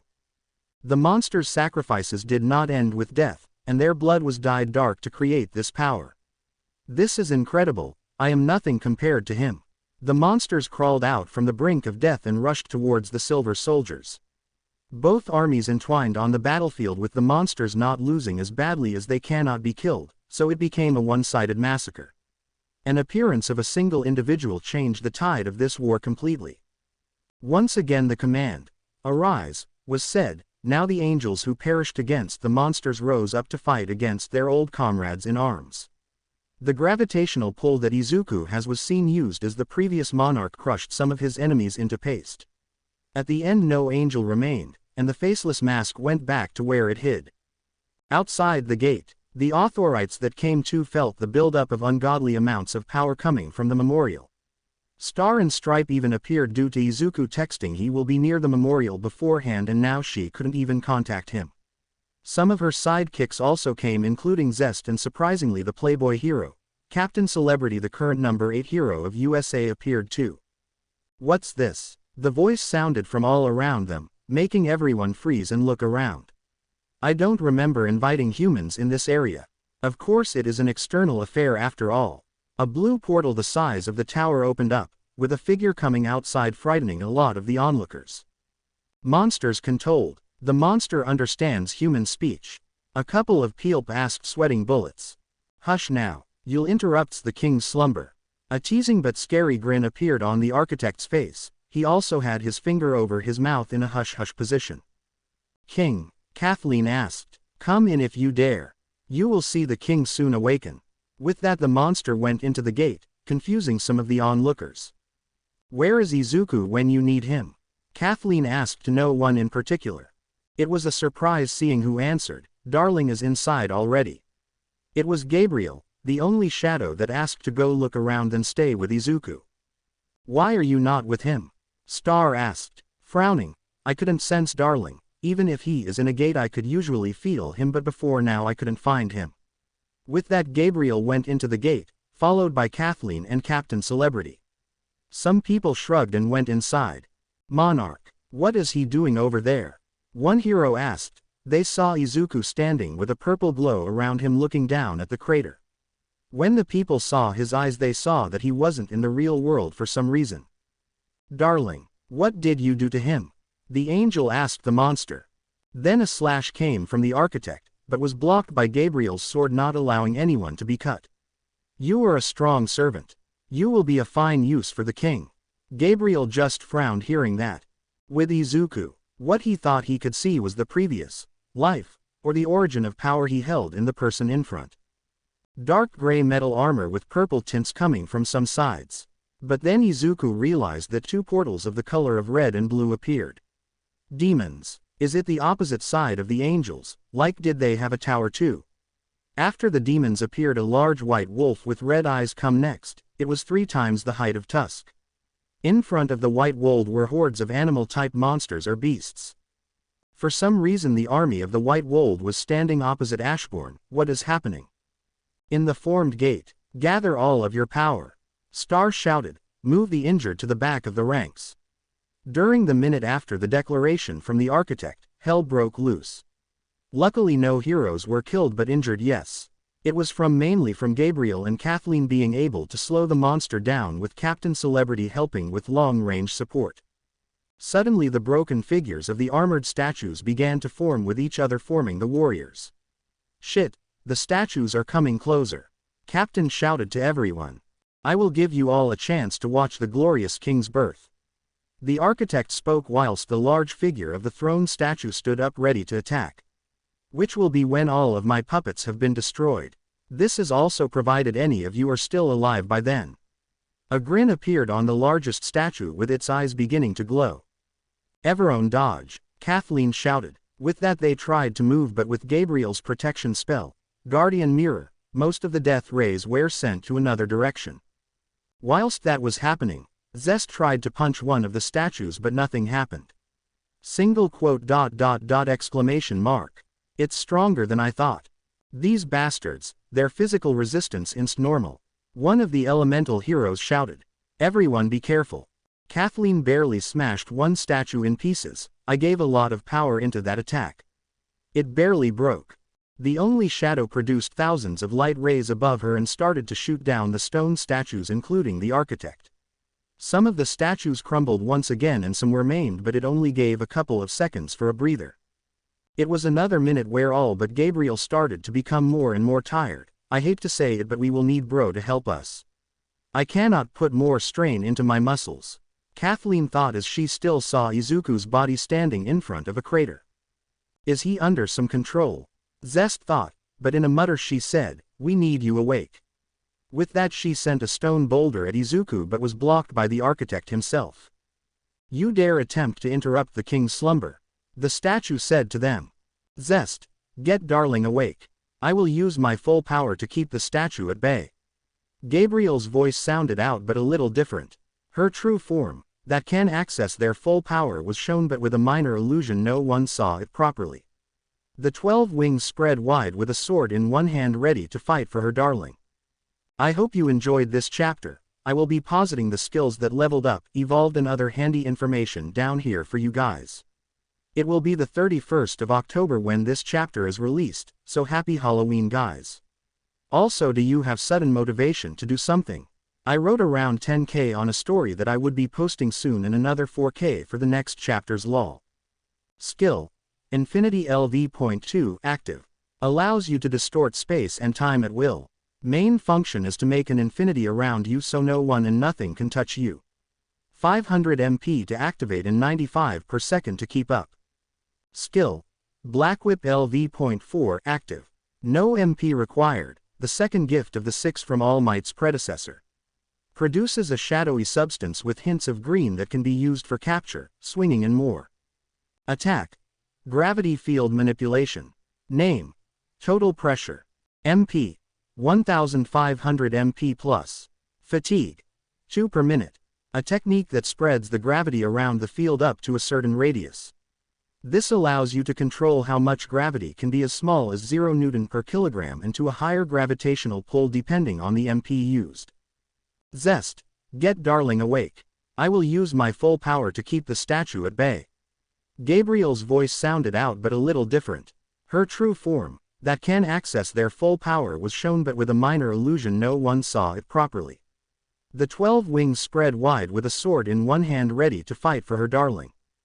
Present. If anyone could see Gabriel, she had a blank mask on with white and black robes with some metal protection. Her wings had gotten a small metallic tint to them and the power she was producing was of a national-level opponent.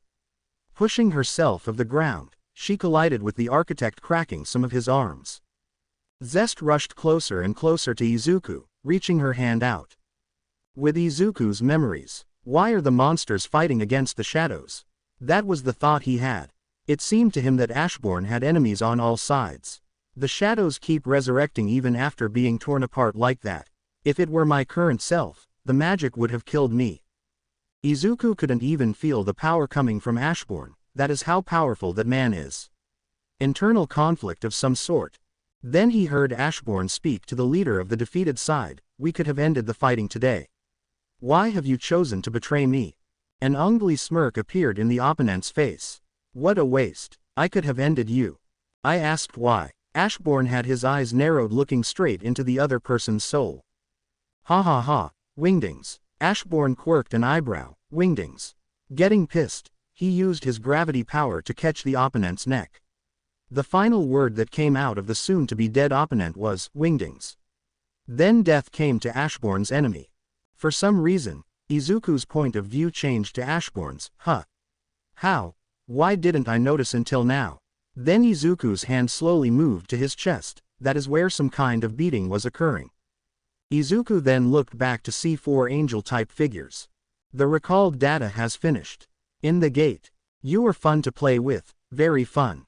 Architect complimented Gabriel. Then as he thought Zest would go to Izuku, she turned back and placed her hands of the floor, making pillars of earth shoot at the architect, nearly crushing the monster.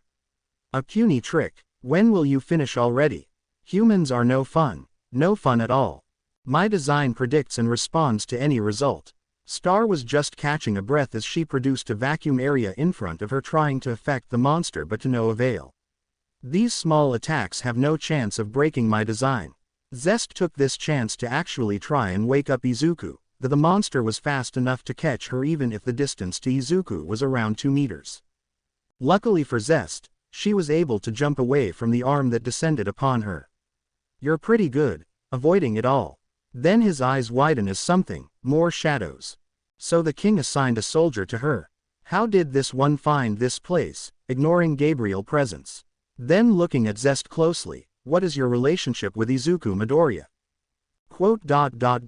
Friends. She spoke whilst wiping some blood of her face. We are friends. I'm here to save Izuku. Was that not the king's intention? Fine, I will give you a chance. Today, one if the great monarchs is going to descend upon this world. Izuku's aura started to grow every second. Purple wisps of energy started to leak from his body. I will give you the chance to witness this glorious scene. But for everyone else, it was chaos for them, especially Gabriel taking the front of the attack with Star and Captain Celebrity. They will all die where they stand. According to whom? A voice spoke out. Question mark. The architect looked questioning. Then a powerful fist of energy descended upon the architect's face. You, what did you do to my body? Purple smoke came out of Izuku's body, with his eyes having a deeper purple in them, with an occasional ring or two being seen. Everyone had their eyes widen at Izuku, but most of them had smiles, seeing that they will live another day. Izuku was crushing the architect's face under his foot. You're not the king. How could you stand in that place instead of the king? How can you maintain your ego while having a black heart? The architect asked. Black heart. Is this incredible magic thanks to this heart? Izuku thought to himself. The conditions have been met. You have remembered how to defeat both heavenly and demonic armies. The power has acknowledged you as its owner. Effect. Black heart plus 100,000 MP. MP. 131,310. It is obvious from his reaction that he didn't mean to bring out the black heart, and the black heart isn't supposed to make me stronger. The data he recalled didn't answer my questions. I still haven't heard everything. Then with a slight narrowing of his eyes, you said you were opposed to choosing me as a player. But what exactly is a player? What were your intentions? No, Shadow Monarch, do you think the other monarchs will just stand by and watch? Architect shouted. The only response was Izuku summoning all his weapons and pointing them at the architect with his gravity powers on full display. Just answer my questions. Ha ha ha. It wasn't supposed to turn out this way. I think I know why you were chosen. The other people in the gate looked around at the statues. Ah. What? The statues. Then someone spoke. The statues that were still are starting to move. Ha. If you kill me, no one will be able to stop my puppets. Will you still kill me? The confidence in Architect returned, but what Izuku said next shattered that belief. What if I kill you first, and then your puppets? If you kill the creator of the system, I could go back to being a quirkless person, huh? I've thought enough about that too. But even if the system's creator disappears, the system that's already been created won't fall apart. Architect's eyes widened at what he was seeing. The system has blocked the creator's access. The system has blocked the creator's access. The system has blocked the creator's access. The system has blocked the creator's access. How can the system? This was bad news for the system's creator, as no, he has no control over it. Yes, I've thought about that too. I said I'll devour the system, but it seems that your design had flaws. No, you. It screeched, but all of the weapons started to slash, stab and skin the architect. Prediction. No. The prophecy. When the pillars of fire are built, the heavens and inevitable death shall find you. Of course. With that the architect died. Outside of Washiding Memorial. They have been there for over an hour. A B-rank hero stated. Just what happened there? A policeman asked. Then a group started to get out of the portal. Before Gabriel left, she kissed Izuku's cheek and went into his shadow. Can you help us? A lot of us are injured. Star asked to the medic team that was there on standby. Injured? Yes. Yes, of course. Some officers said. The system that Architect built is gone, but now the system is under my ownership. And I still don't have all of the questions answered. Izuku thought as he walked out of the portal with his shirt pretty cut up and bleeding from his head a little. 60% of the top-ranked heroes are injured, some nearly on their deathbeds. Luckily our staff are healing them up. If this was a dungeon break, the extent of the damage would be unimaginable. Star spoke to Izuku. And you tried to stop this all alone. Luckily no one died, but I still must become stronger so this won't happen to anyone close to me. Then Izuku spoke to his boss. For the 3 weeks, I only survived thanks to your guys' help. We are lucky no one died here. Kathleen nodded. It was surprisingly Gabriel who made that no one died here, but how did you find this particular gate? Sighing, Izuku explained. The dungeon, it summoned me here. Quote.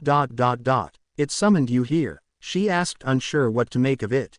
In a quitter tone he spoke. Yes, I received a message telling me to come here. Can we view the message, as well? I'm sorry, it's a message only visible in my head. Izuku explained. Kath just sweat dropped. He isn't lying, or doesn't seem to at least. Zest came over and asked, are you alright? Although she had a small blush seeing his figure. Yes, I'm fine thank you. No, maybe just a little tired. Monarch. Some voices were heard around the plaza as Izuku fell, but luckily Star caught him.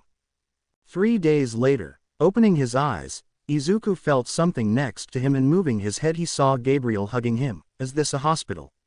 He asked whilst looking around. Darling, Gabriel said when she felt Izuku moving around. Izuku gave her a smile, which she just jumped on him and gave a kiss to Izuku. I missed you. Thank you Tenchi. Izuku continued hugging her. Anything interesting happened? Except the news about the gate 3 days ago, then nothing. Gabriel answered, not telling him about the waves of message Izuku received. Sadly she had to answer to her rival and her darling's other girlfriend, who was worried. The anger on Rumi's face after Gabriel mocked her during the phone call was hilarious to be seen. So I was asleep for 3 whole days? Izuku asked, knowing the answer. I was worried sick darling, Gabriel muttered, pushing herself on Izuku whilst hugging him.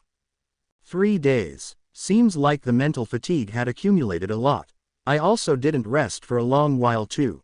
Also on top of that I can't get the scene of what the architect showed me out of my head. Getting his head in the game, he asked, what about the others and Star?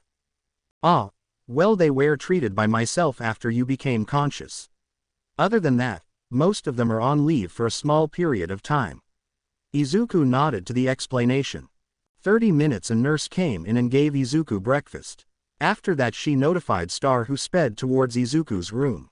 Kathleen nearly broken the door and crushed Izuku in an embrace. He just patted her back and had some small talk. "You feeling better?" "Yeah, I think I needed the rest. Now I am ready for action." Kath just shook her head. "Today, you will continue to rest. We have 3 days left in Washington, D.C. and we will be patrolling and closing some gates, but that will be it. Nothing too strenuous." Chuckling, Izuku nodded. Kathleen left soon after to do some paperwork, whilst during the day Izuku got out of the room and conversed with other members of the raid, thanking them. "Next day, we will be doing a B-ranked gate. With the both of us it should be easy," Kathleen explained.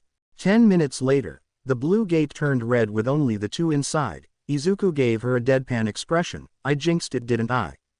Sighing, Izuku cracked his back ready for some action. "At least I can use my shadows for this gate."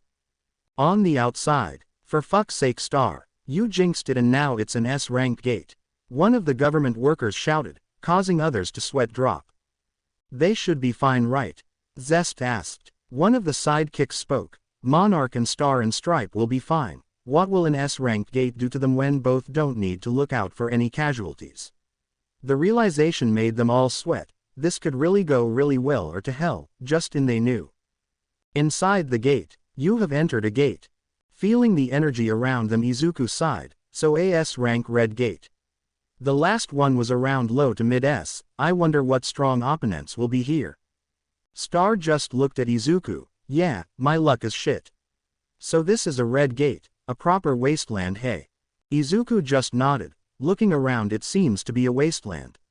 Fires from buildings with lava spraying out from different locations. "So, let's get the boss and get out. Otherwise we will spend days here." "Isn't a day here an hour outside?" Izuku just nodded. The duo walked for 20 minutes until a group of unidentifiable monsters came close to them. They all wore black garbs that hid their appearance from the world. They all carried some kind of weapon, and had an aura of an A-rank monster, but their color was light gray in Izuku's eyes. "Protectors of Limbo. So the Protectors of Limbo are here. Then I guess we are in the 8 circles of hell, with the first being Limbo." Izuku spoke out loud, shocking Kathleen. What happened was them rushing towards them to attack. Bad for them, as dealing with 2 national rank heroes was a hard job to accomplish. Star took out 13 whilst Izuku took 12, but when Izuku tried to make them arise, a notification was sent. "You cannot save the shadows, the energy they are producing is corrosive." "I guess I can't make them into my shadows." "Oh well, come forth." With that, the shadows got out of Izuku's shadow and bowed to him, smiling at them. "Clear the path for the second circle." Kath just shook her head. With his army it would be as easy as cutting a pie. "Oh shit, I jinxed it." They continued to walk with them, dealing with more and more Protectors of Limbo. Even if they were an A-rank monster, their teamwork could easily take down a S-rank hero. It was just some time later when they would be able to see a light at the end of the tunnel, otherwise known as the first circle of hell. "I don't think anyone would survive this bar national ranked," Star commented as she punched a face off from one. Izuku nodded and used his black whip to make 2 of them hit each other, allowing a shadow to smash them into pieces. The thing he now is realizing is that Ibris is far away from them, using the full possibility of his sword. This made Izuku's eyes widen. His spear gives an extra plus 200 against God's enemies, the devils. Like with Ibris and his side effect cleansing, he can cut through hordes of monsters at a time. Ibris was 6th strongest shadow in his army, and if you would ask the shadow, he would prefer to be near his liege's side. So it was slowly but surely leveling up at a faster rate than Baruka to hopefully overtake the Pain and Toby duo. The 8th cycle of hell, the first is Limbo, the next is the circle of lust. And so with them being able to find the entrance to the next level, the duo with the shadows saw tornadoes made of fire all around them, with devils flying around. Those devils, both female and male, barely had any skin coverage, only hiding their private areas, but were of AS rank strength. Devil of Lust. Izuku is keeping the system and now is in a red gate. I hope you enjoyed this chapter. Quick news, tomorrow there will be a notification chapter, so anyone who can't remember how the weapons that Izuku use look like will be posted, other than that the next chapter is in 2 days. Now I will occasionally add an omake it is just extra, but I want them to be random collection of Izuku moments. Just saying, those omakes have nothing to do with my timeline, they are just random mini stories. Omake 1 ====. The news stations like to spread fire with fire, and so they said, we have reports that a student from UA can give people quirks or skills. This was told to us by a drunk Maruko. Izuku, who was watching the news, looked at Rumi, who was sweating under the gaze of Izuku. As you can see, Maruko can use telekinesis. Then a clip of her using it to pull multiple villains towards her. I should run. Both of them asked at the same time, but different reason for it. Rumi, as she told the fucking news what Izuku can do, and for the greenet he heard people rushing towards them. He opened his phone and got a message from a random classmate of his from Aldera. Izuku read out loud, "Hey bro, remember when I gave you the pencil to use 3 years ago? Can you please give me a super cool quirk please?" Then a portal opened. "Ah, here is my best friend, you will be giving me all of your skills onto me." Tamura stated with a creepy smile, "We can play games." He waved a video controller. Katsumi then shot into the room. "Nerd, what the fuck is happening and why didn't you tell me?" Endeavor then shot in, "You will be giving me the power to defeat All Might." Izuku and Rumi looked at each other, then had their mouths wide open as a gooey substance teleported them to AFO, who recently broke out of prison. "Ah, Izuku, Maruko, you can heal me up and give me some skills. I promise I won't attack UA anymore." Izuku took the hand of Maruko and said, "Fuck them all." Then bought a teleportation skill, not reading it full, teleporting them to a new verse. "What the fuck? There are ninja here," Maruko shouted as they were in the middle of Madara Uchiha and the Shinobi Alliance. "Who are you two?" Madara quirked an eyebrow. "Are we interrupting something?" Izuku looked around and saw most people's sweat drop. "No, you are not. We are definitely not in the middle of a war." Hiba Inuzuka yelled out. Both Rumi and Izuku blinked. "The fuck? How did you teleport us here?" "Don't ask me," Izuku explained in his defense. "Oi, Whiskers, who was the guy in the red armor?" Rumi yelled, looking at the brightest uniform in the Shinobi Alliance. "Who are you calling Whiskers, you rabbit?" Naruto shouted out. "That was a shit comeback." Izuku spoke out loud. "I agree with you. What is your name?" Madara asked from the top of the hill. "I am Izuku and this is my girlfriend Rumi. Who may you be?" "I am the ghost of the Uchiha, Madara Uchiha." He then showed the red eyes that Izuku owned too.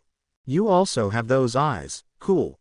Izuku spoke in fascination, showing his own red eyes, aka the Sharingan. "Why don't you two join me? I want to create a world without wars, suffering, but the guys in front of me don't want to do the same." Madara explained, "Another pair of Sharingan and strong people wouldn't hurt." Naruto then shouted, "We want peace, but why are we fighting again?" He rubbed the back of his head sheepishly.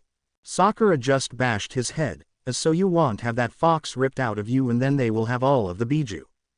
Izuku and Rumi looked at each other, then at Madara. "We are in. I need to fight the biju anyways, so when you get them out can I fight against them?" "That is what the key for the biju gate said." Madara had his mouth wide open. It was simple getting 2 strong people to his side.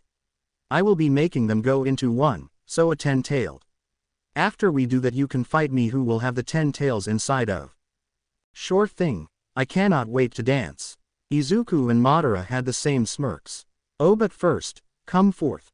The next thing made a lot of the shinobi piss their pants, and Madara to be glad that they are with him. Shit tone of shadows was all against the Shinobi Alliance. 20 minutes later, "Okay, now we have the 9 and 8 tails." It was simple. Looking behind, everyone was defeated with ease. Madara just nodded. It was a fun day being Rumi and Izuku. Madara got his wish to fight someone strong, and now Izuku and Rumi are discovering the different universes. Some people wanted to see the images of the weapons used by Izuku. I will also be showing some of his other stuff, so if you forgot their looks, don't worry. This will be released the day after chapter 31.4, but also expect the next chapter the next day. T-Rex Dagger, C rank Dagger. Vampire Killer, A rank Dagger. Lance of Longinus, S rank Spear.